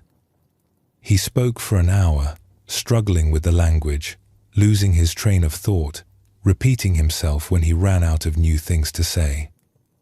It was difficult, but he made it through. When the hour was complete, he prepared to bow and return to his seat. But his teacher called out from the back of the hall, "Continue." Another hour. The monk's heart sank. Another hour? He had barely survived the first one. He had already said everything he knew how to say. How could he possibly fill another hour? But there was no choice. He continued. He told the same stories again, approached the same teachings from different angles, filled time with pauses and reflections. Some people in the audience began to shift restlessly. A few got up and left. The monk felt his face burning with embarrassment, but he kept going. When the second hour finally ended, he was exhausted, certain that this ordeal was finally over. "Another hour," his teacher called. The monk could not believe it. This was too much. But he looked at his teacher's face and saw something. There was purpose. There was teaching. There was, beneath the surface sternness, something that might even have been compassion. And so he continued for a third hour. By now, most of the audience had left. Those who remained were clearly struggling to stay awake. The monk had nothing left to say. He stood in long silences. He repeated himself openly. He admitted that he had run out of words. It was agonizing. It was humiliating. It was the worst public speaking experience imaginable. When the third hour ended, he prayed that his teacher would finally release him. But once more the call came. Another hour. The fourth hour was a blur. The monk was operating beyond exhaustion, beyond embarrassment, beyond any sense of trying to perform well. He simply stood and let whatever words came out of his mouth come out. There was nothing left to protect, no image left to maintain. When it was finally over, when his teacher at last allowed him to stop, the monk sat down in a state of utter emptiness. He had been completely humiliated. He had given the worst talk in the history of talks. He had failed in every possible way. And yet, in the days that followed, he noticed something remarkable. The fear that had always accompanied his thoughts about public speaking was gone, not diminished. Gone. He had experienced the absolute worst, and he had survived. There was nothing left to be afraid of. From that day forward, he spoke freely and easily. Not because he had become a brilliant orator, but because he no longer cared about being brilliant. He had been terrible, publicly and completely, and the world had not ended. What more was there to fear?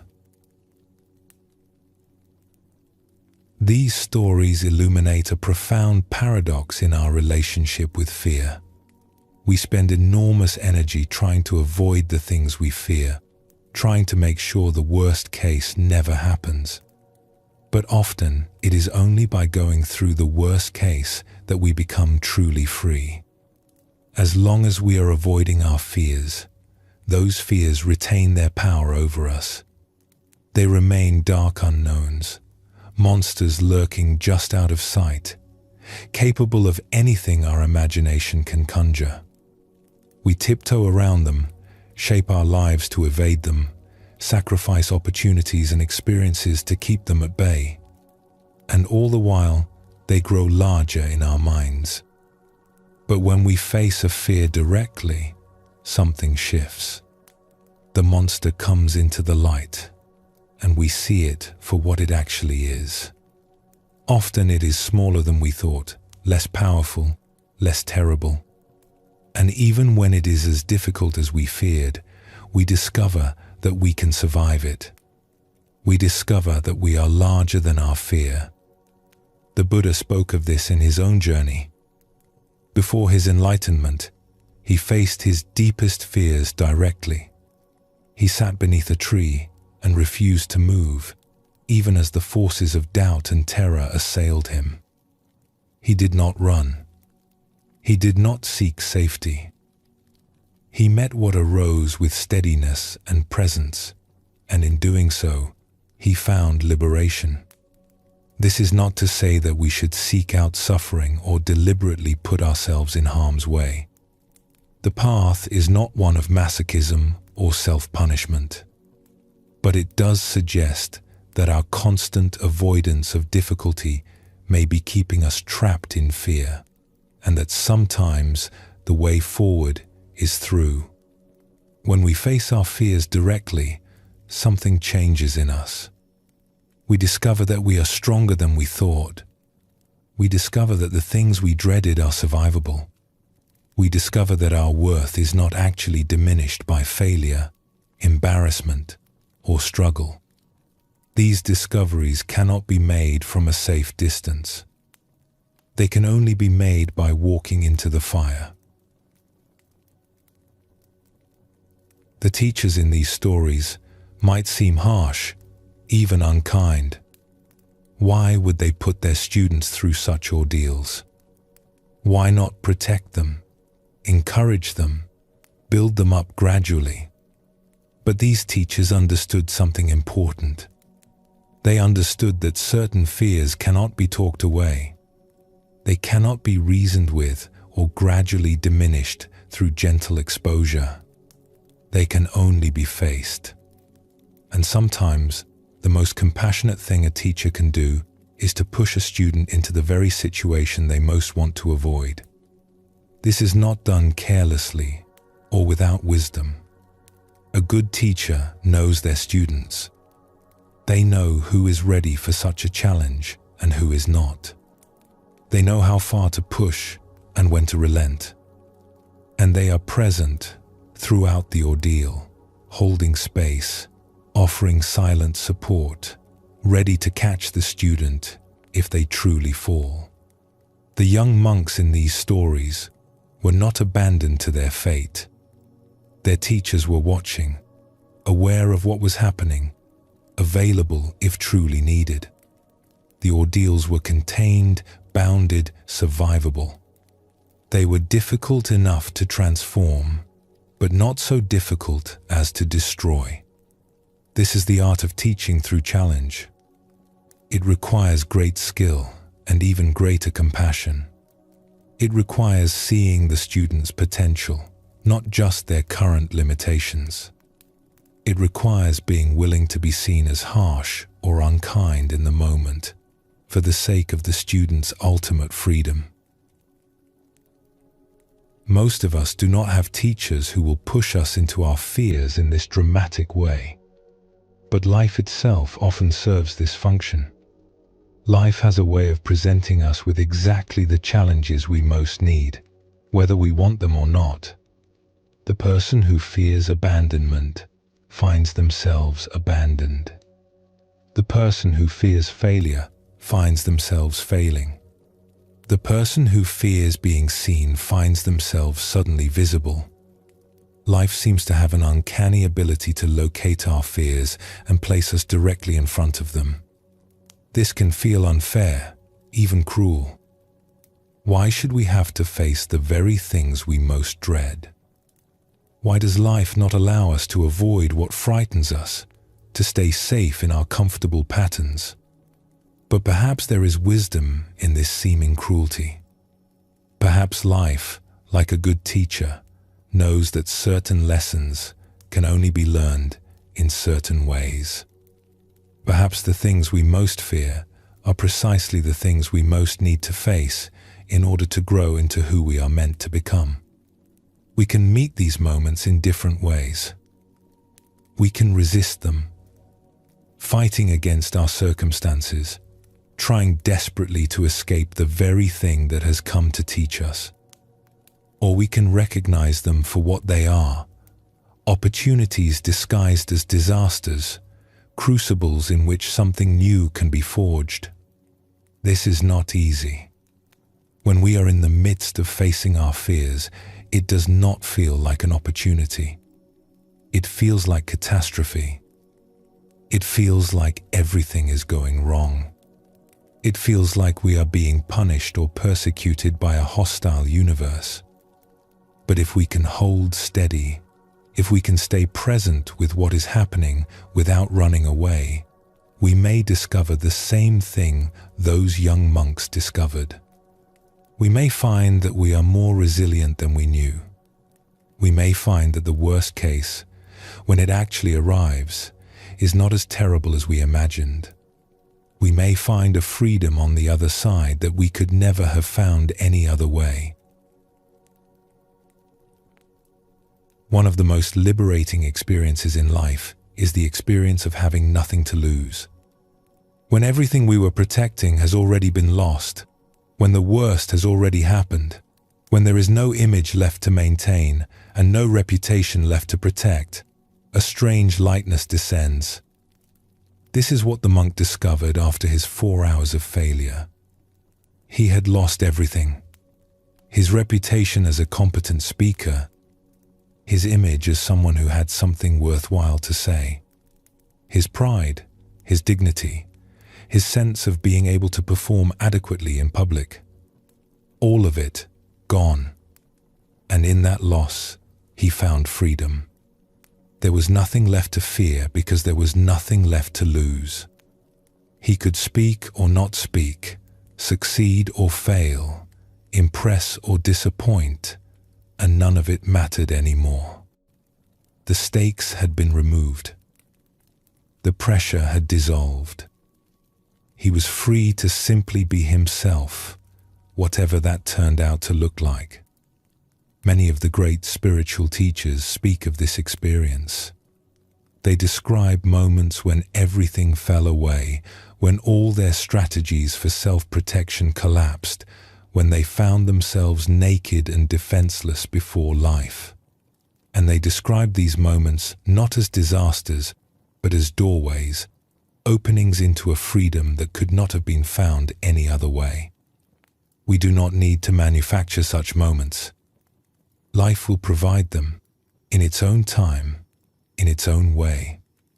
Our task is simply to recognize them when they come, and to allow them to do their work on us, rather than fighting against them with all our might. There is a particular kind of courage required to allow ourselves to be transformed by difficulty. It is not the courage of fighting against our circumstances, though that has its place. It is the courage of staying present, of not running away, of allowing what is happening to touch us deeply. This courage is sometimes called the courage of vulnerability. It is the willingness to be affected, to be changed, to have our old ways of being broken down so that something new can emerge. It is the opposite of the defensive stance that keeps difficulty at arm's length, that refuses to let experience penetrate the armor we have built around ourselves. The young monks in our stories showed this courage. They could have refused their teacher's instructions. They could have run from the hall, pleading illness or incapacity. They could have stood before the audience with their armor fully in place, going through the motions while protecting their inner selves from the impact of the experience. But they did not. They allowed themselves to be vulnerable. They allowed the experience to affect them. And because they did, they were transformed. This is available to all of us. Every difficult moment carries within it the seeds of transformation. Every fear we face is an invitation to grow beyond our current limitations. The question is whether we will accept the invitation or turn away from it. As we bring this exploration to a close, let us hold in our hearts the image of that young monk, standing before a sea of faces, terrified and uncertain, speaking his halting words into the candlelit darkness. He did not know, in that moment, that he was being given a gift. He did not know that his teacher was offering him something precious, something that could not be given any other way. He knew only that he was afraid, and that he had to keep going anyway. This is so often how it is. The moments that transform us do not announce themselves as transformations. They announce themselves as difficulties, as challenges, as things we would rather avoid. It is only afterward, sometimes long afterward, that we recognize what was really happening, what was really being offered. The Buddha taught that this human life is precious beyond measure, precisely because it offers us the opportunity to awaken. And awakening does not happen in comfort and safety alone. It happens in the crucible. It happens when we face what we fear and discover that we are larger than our fear. May you have the courage to face your fears when life presents them to you. May you have the wisdom to recognize difficulties as doorways. May you discover, as those young monks discovered, that the worst case carries within it the seeds of freedom. And when you find yourself standing before your own 1,000 eyes, may you remember that you do not have to be brilliant or eloquent or impressive. You only have to be present. You only have to keep going. You only have to trust that what is happening is exactly what needs to happen, even when you cannot see how. Rest here for a moment in this quiet moment before we continue on together.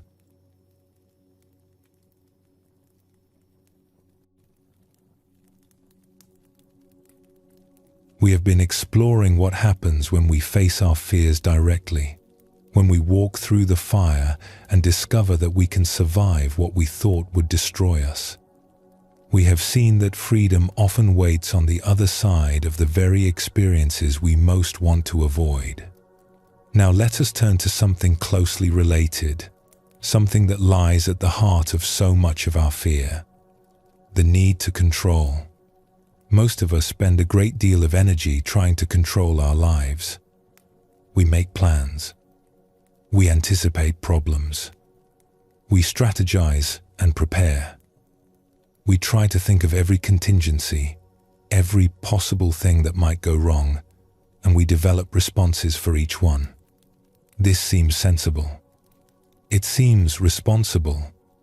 We are taught from childhood that planning is wise, that preparation prevents problems, that the careful person who thinks ahead will fare better than the careless person who does not. And there is some truth in this. A certain amount of planning is useful.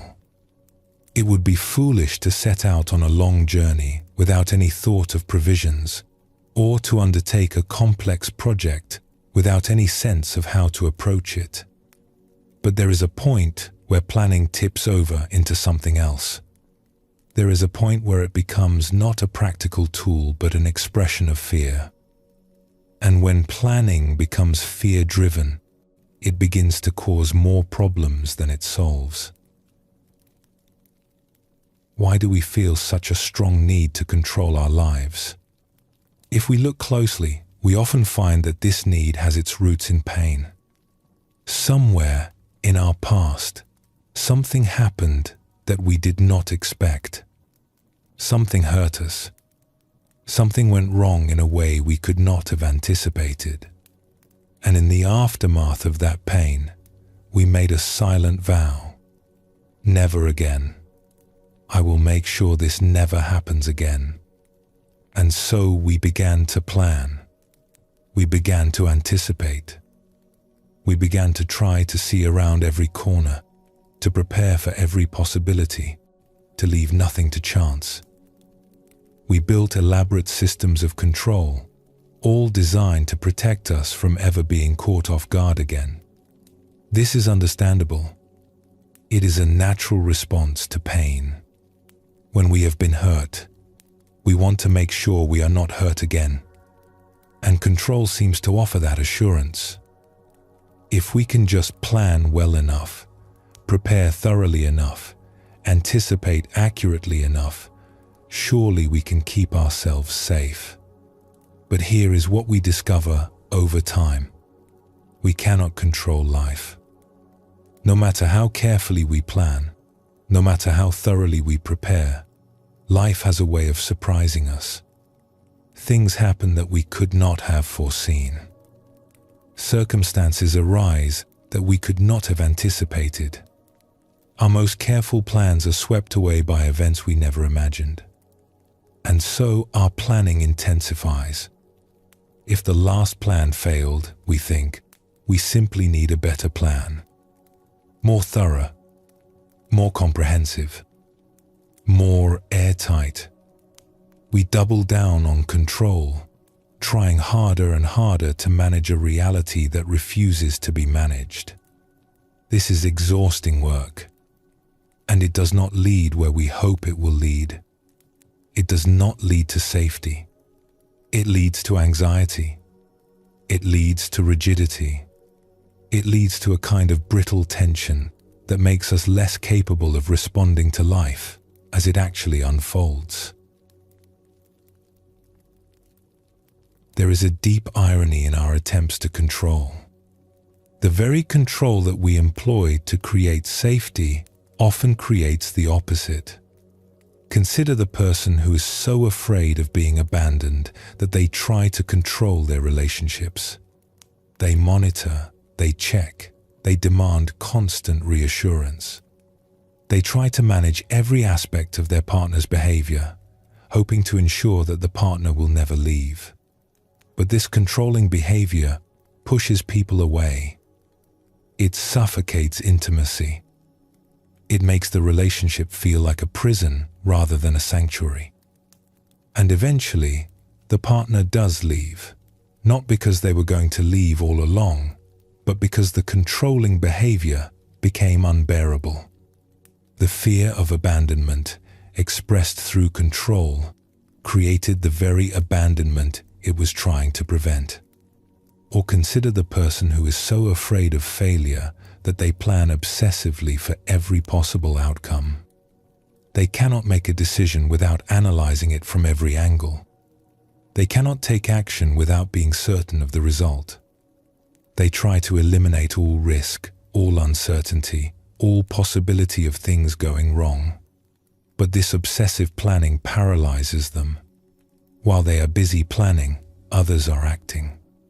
While they are waiting for certainty, opportunities pass them by.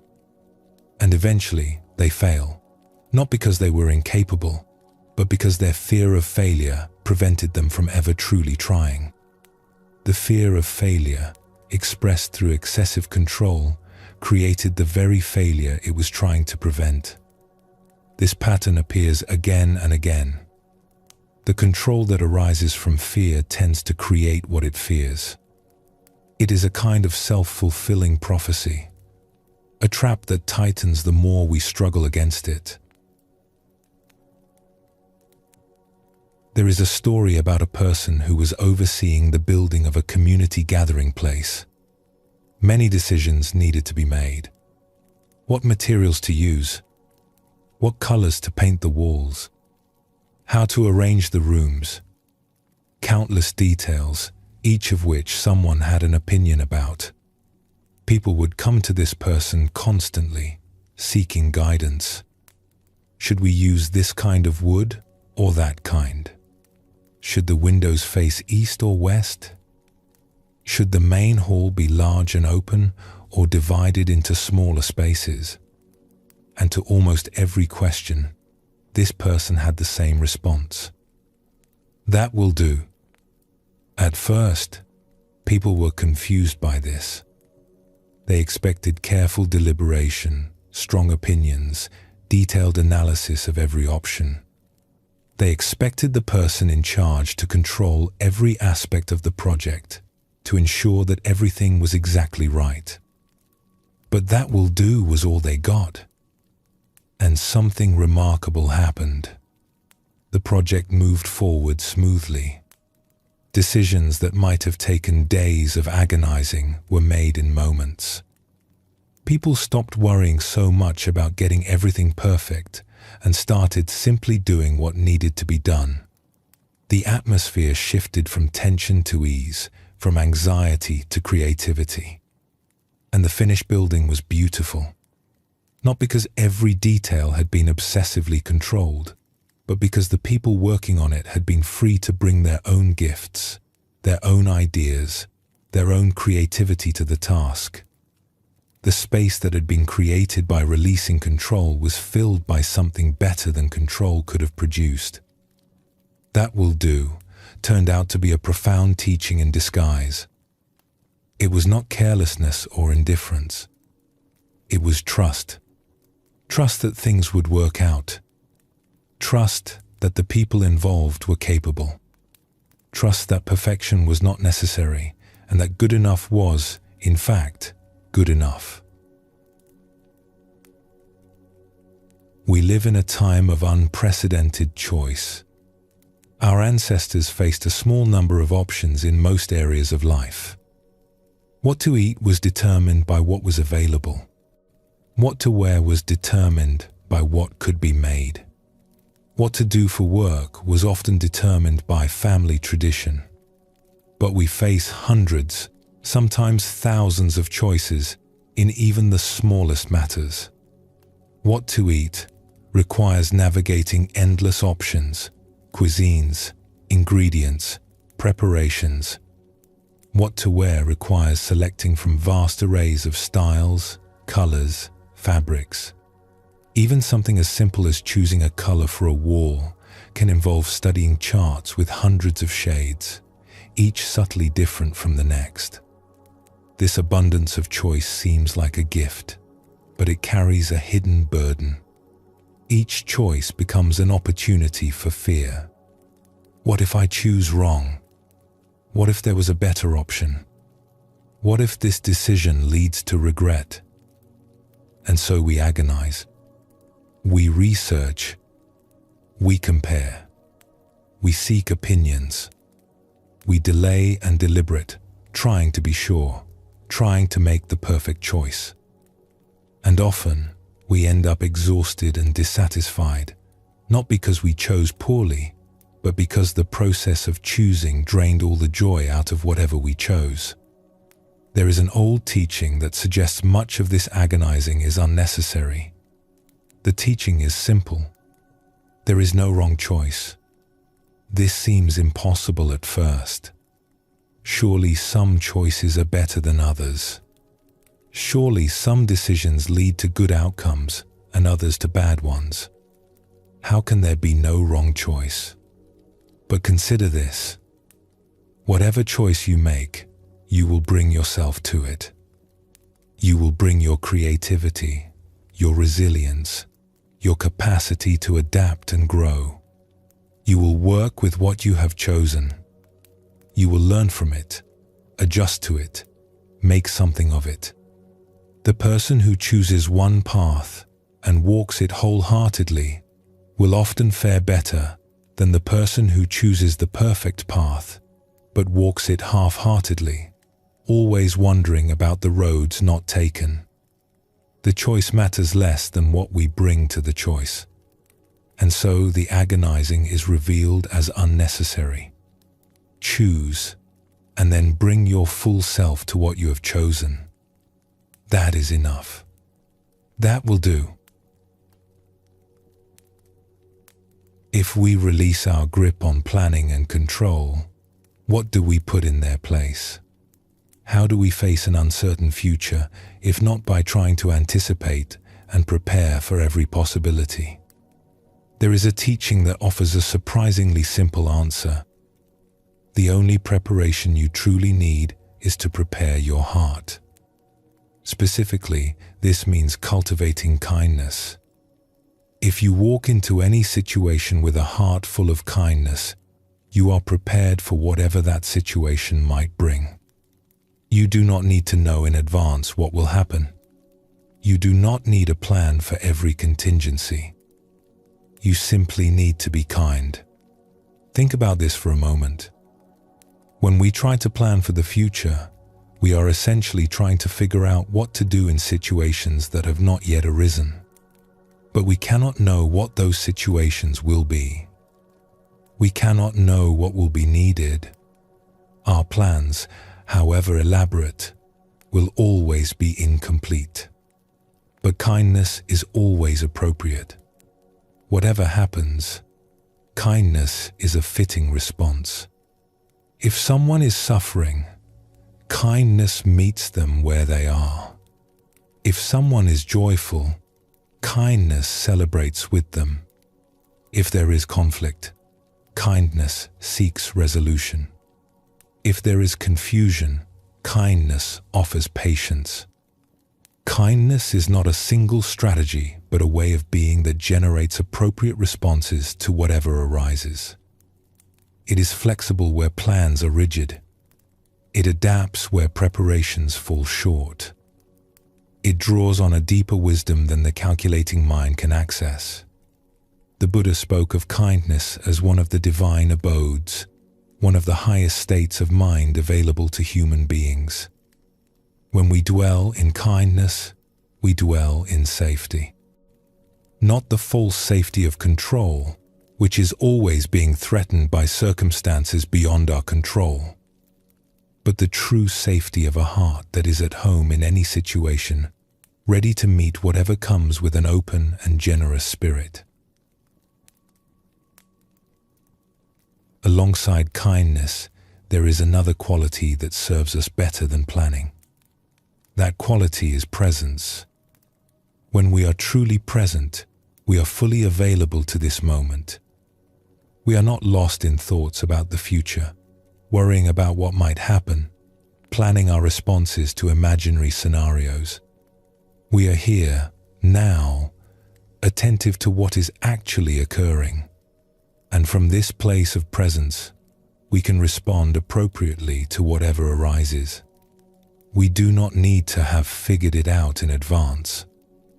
We simply need to be awake and attentive, and the right response will emerge from that wakefulness. This is how skilled musicians improvise. They do not plan every note in advance. They are present to the music as it unfolds, listening deeply, responding in the moment. And from that presence, beautiful music emerges, music that could never have been planned because it is born from the living moment itself. This is how wise people move through life. They are not rigid adherents to predetermined plans. They are present to what is, responsive to what is needed, flexible in their approach. They trust that if they show up fully, the way forward will become clear. The Buddha emphasized this quality of presence throughout his teachings. He spoke of mindfulness, of clear awareness, of being fully awake to the present moment. This was not an add-on to his teaching, something to practice occasionally. It was the very heart of the path. When we are present, fear loses much of its power. Fear is almost always about the future, about what might happen, about what we might lose or suffer. But when we are anchored in the present moment, the future is revealed as nothing more than thought. And in this moment, right now, we are almost always safe. We are almost always capable of meeting what is here. There is a beautiful image that captures this way of moving through life.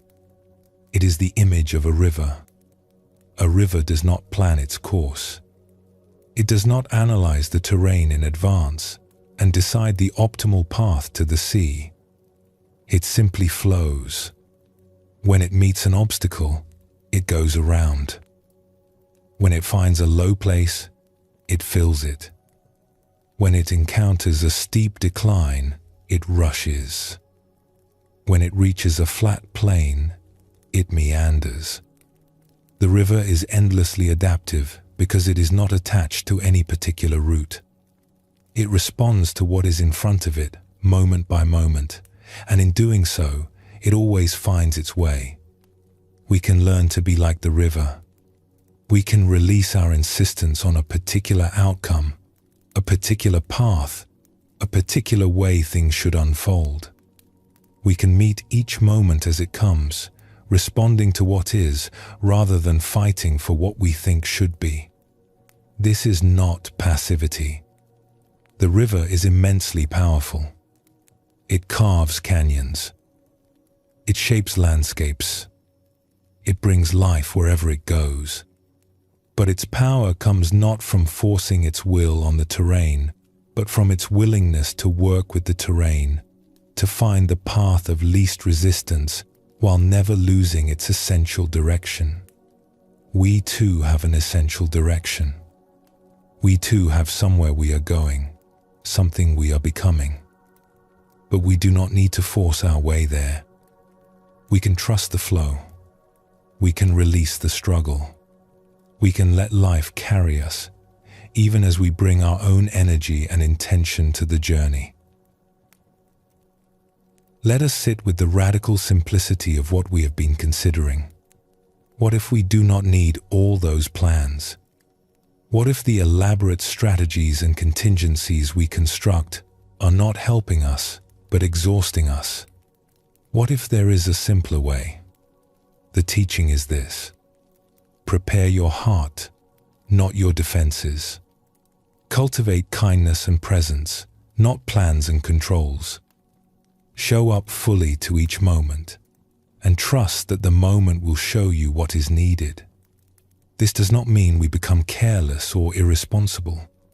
We still look before crossing the street. We still show up on time for our commitments. We still take reasonable care of our health, our relationships, our resources. But we release the anxious need to control what cannot be controlled. We stop trying to manage every variable.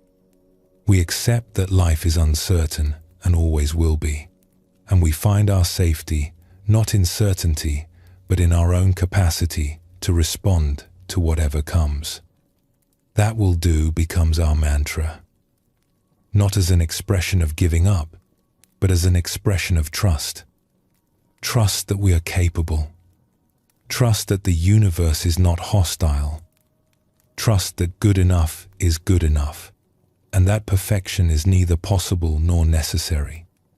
The Buddha taught that clinging is the root of suffering, and there is perhaps no clinging more pervasive than our clinging to control. When we can release this clinging, when we can open our hands and let life be what it is, a great peace becomes available. Rest here for a moment in this spacious trust before we continue on together.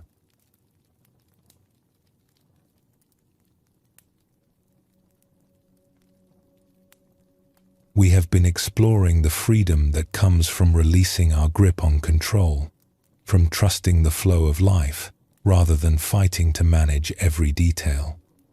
We have seen that kindness and presence serve us better than the most elaborate plans. Now, let us go further still. Let us explore what it means to meet even the most difficult circumstances with equanimity, with acceptance, perhaps even with a kind of lightness that seems impossible when we are caught in the grip of fear. This is delicate territory. We are not speaking here of denial or avoidance, not suggesting that we pretend difficulties are not difficult or that losses do not hurt. Pain is real. Grief is real. The challenges of human life are real. To suggest otherwise would be both unkind and untrue. But there is something beyond our initial reactions to difficulty. There is a place we can reach with practice and understanding, where even the hardest things can be held with a kind of spacious peace. This is not the same as not feeling. It is feeling fully while also resting in something larger than our feelings. The Buddha taught that suffering comes not from what happens to us, but from our resistance to what happens. When we cling to how things should be, we suffer when they are otherwise. When we insist that life conform to our preferences, we suffer when it does not. But when we can open to what is, when we can say yes to life as it actually unfolds, something shifts. The suffering loosens its grip, and in its place, something unexpected can arise. Sometimes that something is peace. Sometimes it is wisdom. And sometimes, remarkably, it is laughter. There is a story told about an elderly teacher, a monk who had spent decades guiding students on the path of awakening. He was known throughout his community for his warmth, his wisdom, and his ability to help others find peace in difficult circumstances. He had written books that had touched countless lives. He had given teachings that had opened many hearts. One day, this teacher went to see a doctor about some symptoms that had been troubling him. Tests were done. Results were analyzed. And then the doctor sat down with him to deliver the news. The diagnosis was serious. A terminal illness. The kind of news that changes everything. That divides life into before and after. The doctor delivered this news with the gravity it deserved, preparing himself for the reaction that such news typically brings. Shock, denial, grief, fear. But that is not what happened. The old monk listened carefully to everything the doctor had to say. He asked a few questions to make sure he understood clearly. And then, to the doctor's complete astonishment, he began to laugh. Not a bitter laugh, not a hysterical laugh, but a genuine laugh of what seemed like delight, as if he had just heard wonderful news rather than terrible news, as if a burden had been lifted rather than imposed. The doctor did not know what to make of this. In all his years of practice, he had never seen anyone respond to such a diagnosis with laughter. He later said that this monk was the only person he had ever met who laughed upon learning they were facing the end of their life. What did this teacher understand that allowed him to respond in such a way? What kind of freedom had he found that made even the most profound news a cause for lightness rather than despair? To understand the monk's laughter, we must understand a way of seeing that is available to all of us, though most of us have not yet learned to access it consistently. Every situation, no matter how difficult it appears, contains within it both loss and possibility. Every change, no matter how unwelcome, closes some doors while opening others. Every ending is also a beginning. This is not mere optimism or positive thinking. It is simply the nature of how things are. When we receive difficult news, our attention naturally goes to what we are losing. This is understandable. Loss is real, and it deserves to be acknowledged. But if we look with wider eyes, we can also see what we might be gaining. The monk who laughed at his diagnosis had perhaps considered something like this. He was old. He had lived a full life. And ahead of him, had he continued to live many more years, lay the gradual changes that come with advanced age.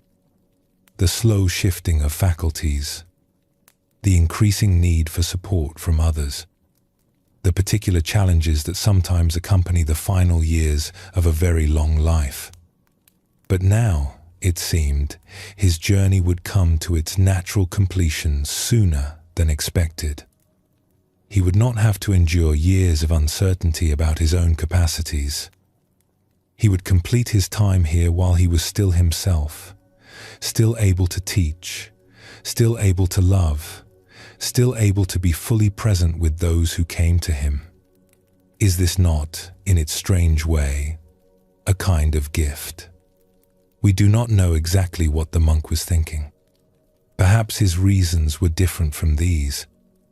Perhaps his laughter came from an even deeper place, a place beyond reasons altogether, a place of pure acceptance and trust. But his response points to a truth that we can all learn from. There is always another way to see. This capacity to see differently is sometimes called reframing.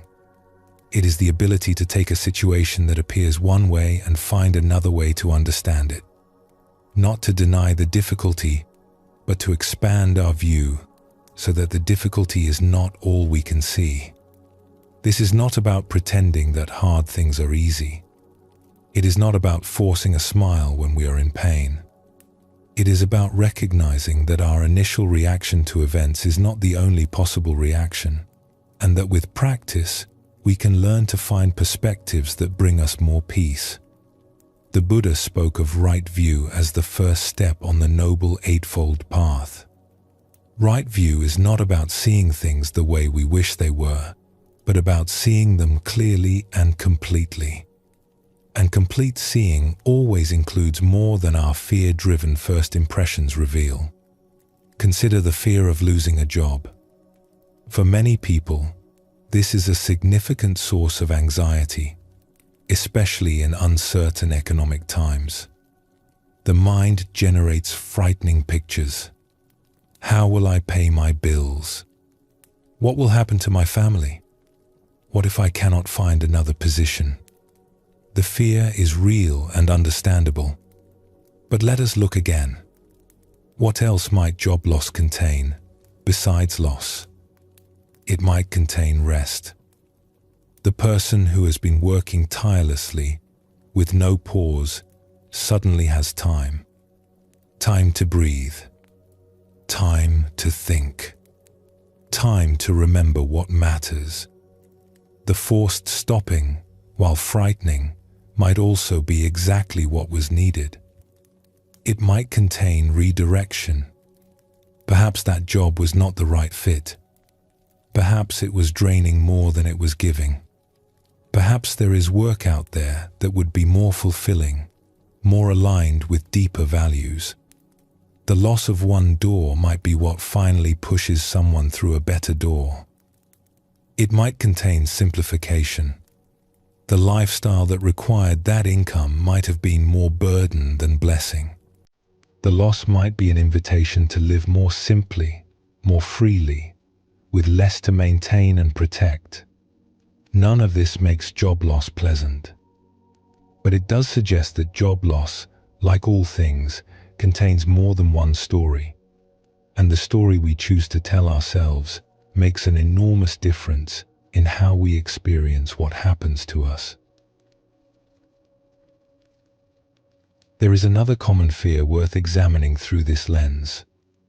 The fear of failure that haunts students facing tests and examinations. How much anxiety is generated by these experiences? How many sleepless nights?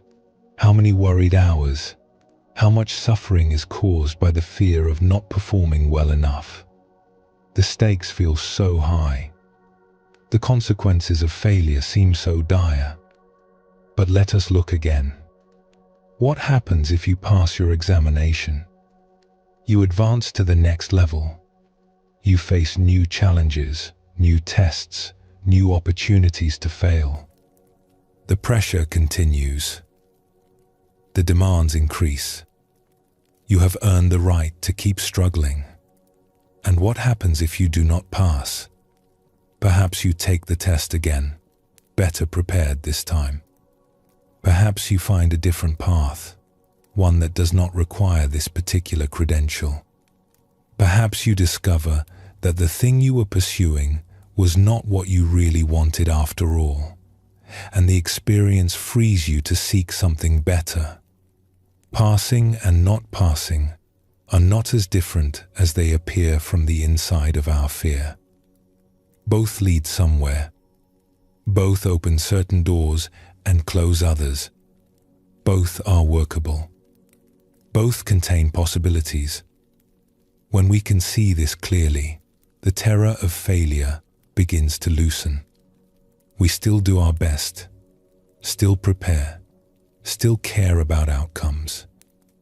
But we are not crushed by the fear of things going differently than we hoped, because we understand that different can also lead somewhere good. Here is another example of how this reframing can work. Imagine someone who has planned a journey to a distant land. They have been looking forward to this trip for months.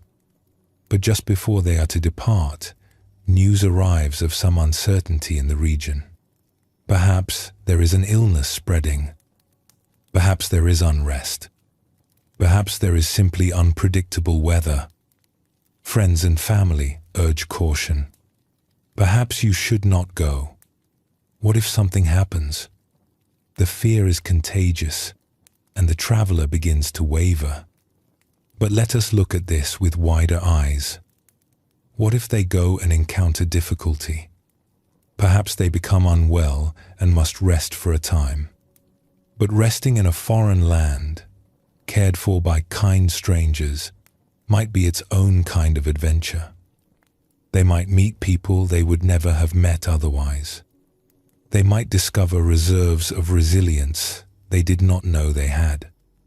They might have a story to tell for the rest of their lives. And what if they go and everything is fine? Then they have had their journey, their adventure, their expansion of horizons. They have refused to let fear dictate their choices. They have lived fully instead of cautiously. Either way, something valuable is gained. The only thing lost by going is the illusion of safety that comes from staying home. And that safety is always an illusion anyway, for difficulty can find us anywhere, and no place is truly secure. The traveler who understands this can make their choice freely, without the weight of fear distorting their judgment. They can go or stay based on what they actually want, rather than on what fear tells them they should do. What we are describing is a quality that the Buddhist tradition calls equanimity. It is one of the 4 divine abodes, along with loving kindness, compassion, and sympathetic joy. It is considered one of the highest attainments of the spiritual life. The Pali word for equanimity is upekkha, which carries the sense of looking over, of seeing from a higher perspective, of having a panoramic view rather than being caught in the details. It suggests stepping back far enough to see the whole picture, not just the part that is troubling us. Equanimity is sometimes misunderstood as coldness or indifference, but true equanimity is neither of these. It is a warm and open acceptance of things as they are. It is the capacity to remain balanced and peaceful regardless of whether circumstances are pleasant or unpleasant, favorable or unfavorable. The person with equanimity still feels. They still experience joy and sorrow, pleasure and pain. They are not numbed or detached from life, but they are not thrown by what they experience. They can feel the full range of human emotion without being capsized by any of it. This is the quality that allowed the old monk to laugh at his diagnosis. He was not indifferent to his situation. He simply was not afraid of it. He had made peace with the nature of things, with the truth that all who are born must also complete their journey here. And from that place of peace, even the most profound changes could be met with lightness. The Buddha spoke of equanimity as being like the earth. The earth receives everything that falls upon it, pleasant and unpleasant alike. It does not react with excitement when flowers bloom upon it, nor with distress when storms rage across it. It simply receives, accepts, and continues to be what it is. We can cultivate this quality. It is not something that only special people have access to. It is a capacity that lies within all of us, waiting to be developed. Through practice, through reflection, through gradually releasing our insistence that things be other than they are, we can grow into this spacious acceptance. There is something particularly powerful about laughter in the face of difficulty. It is a sign that fear has lost its grip, that we have found a place beyond the reach of circumstance. This is not the nervous laughter that comes from discomfort, nor the cruel laughter that comes from mockery. It is the genuine laughter of someone who has seen through the heaviness of the situation to something lighter beyond it. Life, from a certain perspective, is a great mystery, full of unexpected turns. We take so many things so seriously, things that will not matter at all in 100 years, things that barely matter now. We worry and struggle and fight for outcomes that, in the grand scheme of things, are of little consequence. We act as if our preferences and opinions and plans were of cosmic importance, when really they are just the small concerns of small creatures on a small planet in a vast universe. When we can see this clearly, laughter naturally arises. Not laughter at ourselves in a diminishing way, but laughter at the great comedy of taking everything so seriously. It is the laughter of relief, the laughter of liberation, the laughter that comes when a great weight is set down. The old monk who laughed at his diagnosis had perhaps glimpsed this perspective. He had perhaps seen that even the most significant changes were not as heavy as we make them.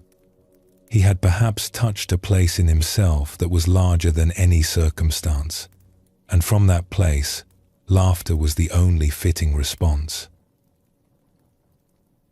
This lightness is available to all of us. We do not have to wait until we are old and wise to access it. We can begin to cultivate it now, in the small difficulties of daily life, so that it will be available to us when larger difficulties arrive. The next time something goes differently than you hoped, pause before reacting. Ask yourself, what else might this contain? What possibility hides within this apparent problem? What door might be opening as this door closes? This is not about forcing yourself to feel positive when you feel something else. It is simply about looking more widely, seeing more completely, recognizing that your first reaction is not the only possible reaction. And when you can find that wider view, notice how it feels in your body. Notice how something releases, how the breath deepens, how something softens in the chest. This is the physical signature of equanimity, the felt sense of being at peace with what is. Over time, this way of seeing becomes more natural. We begin to meet difficulties with curiosity rather than dread. We begin to look for the hidden gifts rather than seeing only the obvious losses. We begin to hold life more lightly, knowing that whatever comes, we can work with it. And sometimes, when the moment is just right, we might even laugh. Let us hold in our hearts the image of that old teacher, sitting in the doctor's office, receiving news that would have devastated most people. Let us imagine the doctor's confusion, the strangeness of hearing laughter where tears were expected. And let us ask ourselves, what would it take to meet our own difficult moments with such grace? What would we need to release? What would we need to understand? What would we need to trust? The path to such freedom is not short, but it is available. Every day offers opportunities to practice. Every difficulty, large or small, is an invitation to see more widely, to hold more lightly, to trust more deeply. We cannot control what happens to us. The circumstances of our lives are largely beyond our choosing. But we can choose how we meet what happens. We can choose fear or trust, contraction or expansion, heaviness or lightness. In every moment, this choice is available. The monk who laughed was not special in the sense of being different from the rest of us. He had simply practiced for a long time. He had learned, through years of meditation and reflection, to hold life lightly. He had made friends with uncertainty. He had released his grip on how things should be and learned to embrace how things are. This is available to all of us.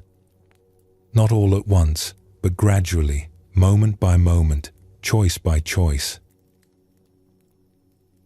Rest here for a moment in the possibility of such lightness before we continue on together.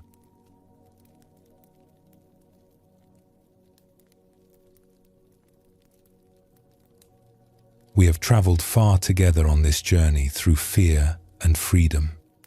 We have explored how fear operates in our bodies and our relationships.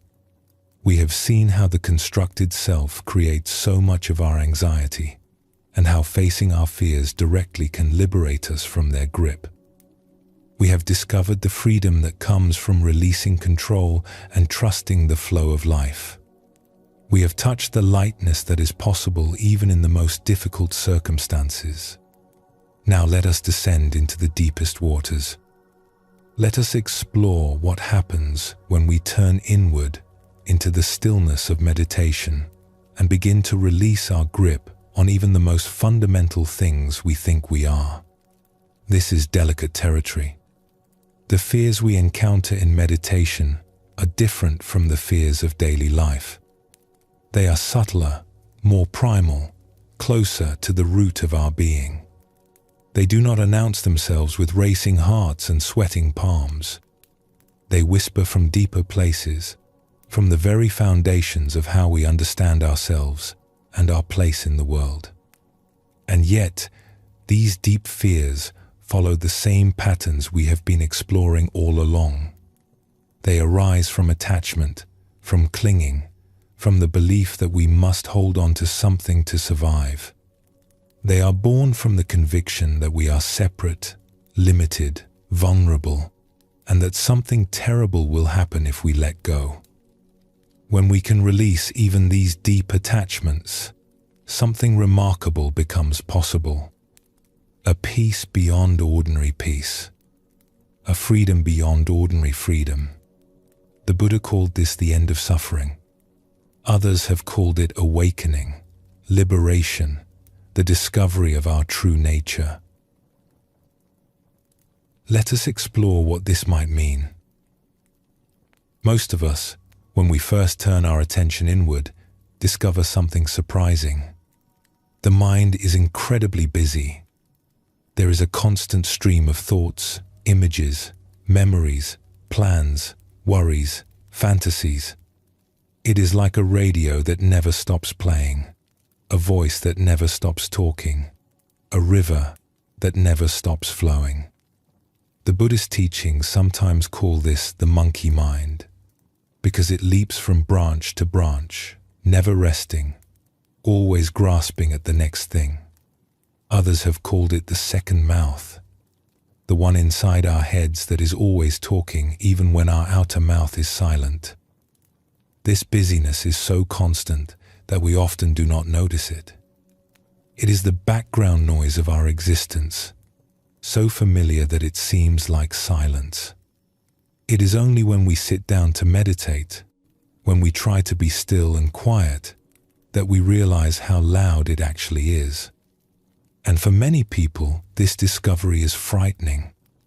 We have become so identified with our thinking that we do not know who we would be without it. The constant chatter of the mind feels like the voice of ourself. If that voice were to stop, we fear, we might disappear. We might cease to exist. We might fall into some terrible void from which there is no return. This fear keeps many people from going deep in meditation. They approach the edges of stillness, and something pulls them back. They touch the possibility of silence, and fear floods in. Better to stay with the familiar noise, the mind seems to say, than to risk the unknown quiet. But this fear, like all fears, is based on a misunderstanding. When the thinking mind grows quiet, we do not disappear. We do not fall into a void. We do not cease to exist. Instead, we discover something we had overlooked in all the noise. We discover the awareness that was there all along, beneath the thoughts, between the thoughts, holding the thoughts like a sky holds clouds. This awareness is not a thing we can point to or describe. It is more like a space, a vastness, a peaceful presence that is always here whether we notice it or not. The thoughts arise in this awareness and dissolve back into it. They come and go like waves on the ocean, but the ocean remains. When we touch this awareness directly, something releases. The fear of silence dissolves because we realize that silence is not emptiness. It is fullness. It is not the absence of self. It is the presence of something deeper than the self we thought we were. The Buddha spoke of this as the discovery of the deathless, the unconditioned, that which does not arise and pass away. Different traditions have given it different names, but the experience is remarkably consistent across cultures and centuries. When the noise of the mind settles, there is peace. When the grasping stops, there is freedom. When we stop trying to be someone, we discover what we always already are. This discovery is not the end of thinking. Thoughts continue to arise, as they must, as long as we have a brain and a body. But our relationship to thinking changes. We no longer believe that we are our thoughts. We no longer fear what might happen if thinking stops. We have found a place to stand that is deeper than thought, and from that place, thoughts are simply weather passing through a vast and cloudless sky. As meditation deepens, something else begins to happen. The sense of the body, usually so solid and present, begins to soften and fade. The boundaries that normally seem so clear, the edges of skin, the weight of limbs, the felt sense of being located in a particular place, all of this becomes less distinct. For many people, this is frightening. We are so identified with our bodies. We have spent our entire lives looking out through these eyes, moving through space in this form, feeling the world through this skin. The body feels like home. The body feels like who we are. When the sense of the body begins to dissolve in meditation, it can trigger a primal fear. What is happening? Am I dying? Am I losing myself? The mind scrambles to grab hold of something solid, to pull itself back from the edge of whatever abyss seems to be opening. But once again, this fear is based on a misunderstanding. The body is not disappearing. It is simply becoming transparent. The heavy, solid sense of being a body is being revealed as what it always was, a construction of the mind, a way of organizing sensation, a map rather than the territory itself. Beneath the constructed sense of body, there is simply sensation. Flowing, changing, arising, and passing. And beneath even sensation, there is awareness. The same awareness that holds thoughts also holds sensations. The same vastness that we discover when thinking settles is here when the sense of body softens. Those who have gone deeply into this territory report that the fading of the body sense is not frightening but freeing. The aches and pains that usually clamor for attention grow quiet. The heaviness of physical existence lifts. There is a sense of lightness, of spaciousness, of being unbounded by the usual limits. This is not an escape from the body. When meditation ends, the body returns, as solid and present as ever. But something has shifted. We know now that we are not only this body. We have touched something larger, something that the body appears within, something that is not born and does not die. Deeper still than thought, deeper than the sense of body, there is something else that meditation eventually invites us to release. This is the hardest thing of all. This is the will itself. The sense of being a doer, a chooser, a controller, the one who is making meditation happen, the one who is trying to achieve something. This one is very subtle. Even when thoughts have grown quiet and the body has become transparent, this one remains. The meditator, the seeker, the one who is trying to get somewhere, accomplish something, become something. And this one is afraid. It is afraid of what will happen if it lets go. It is afraid that without its effort, everything will fall apart. It is afraid that if it stops trying, nothing will happen. It is afraid, most of all, of its own dissolution, of discovering that it too is not solid, not permanent, not ultimately real. The deepest meditation requires the surrender of this one. It requires letting go of trying.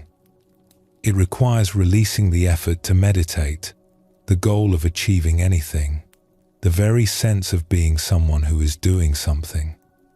This is the leap that many practitioners approach but few take. It feels too risky. It feels like giving up. It feels like everything we have been taught not to do. Our whole lives, we have been told to try harder, work more, never give up.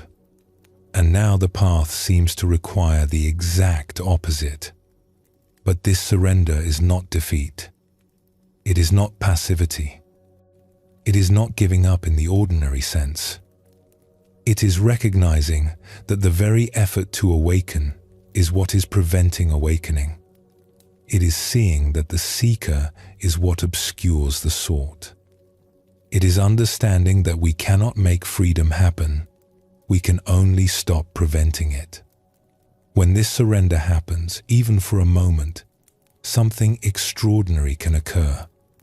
The separate self that we have taken ourselves to be is revealed as a construction, a pattern of thought and sensation, a habit of mind. And what remains when that construction is not being actively maintained is peace beyond description, freedom beyond imagination, the end of fear. The Buddhist tradition speaks of states of deep meditation called jhanas. These are profound absorptions, states of consciousness quite different from our ordinary waking state. In the jhanas, the usual noise and agitation of the mind settle completely. There is deep stillness, profound peace, often accompanied by bliss and well-being. Different teachers describe the jhanas in different ways, and there are various maps of the territory. But what they share in common is a description of progressive letting go. Each jhana involves releasing something that was being held in the previous one. First gross thinking goes, then subtle thinking, then the pleasure of stillness itself. Then even equanimity becomes an object to be released.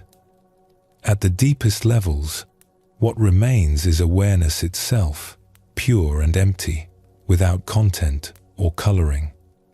This is sometimes called the sphere of infinite space, or the sphere of infinite consciousness, or the sphere of nothingness, or the sphere of neither perception nor non-perception. These exotic names point to states that are very difficult to describe, because they lie beyond the reach of ordinary concepts. We do not need to achieve these states to benefit from meditation. Even a few moments of genuine stillness, even a brief taste of the peace that lies beneath the noise, can transform our lives. But it is helpful to know that the path goes deep, that there are territories beyond what we can currently imagine, that the freedom promised by the Buddha is not a metaphor, but a real possibility. And at every level of this path, what is required is the same thing we have been exploring throughout this journey. Letting go, releasing the grip, trusting what happens when we stop controlling, not fighting, not forcing, not trying to make something happen, simply allowing, opening, surrendering. Now we can understand something important about the relationship between fear and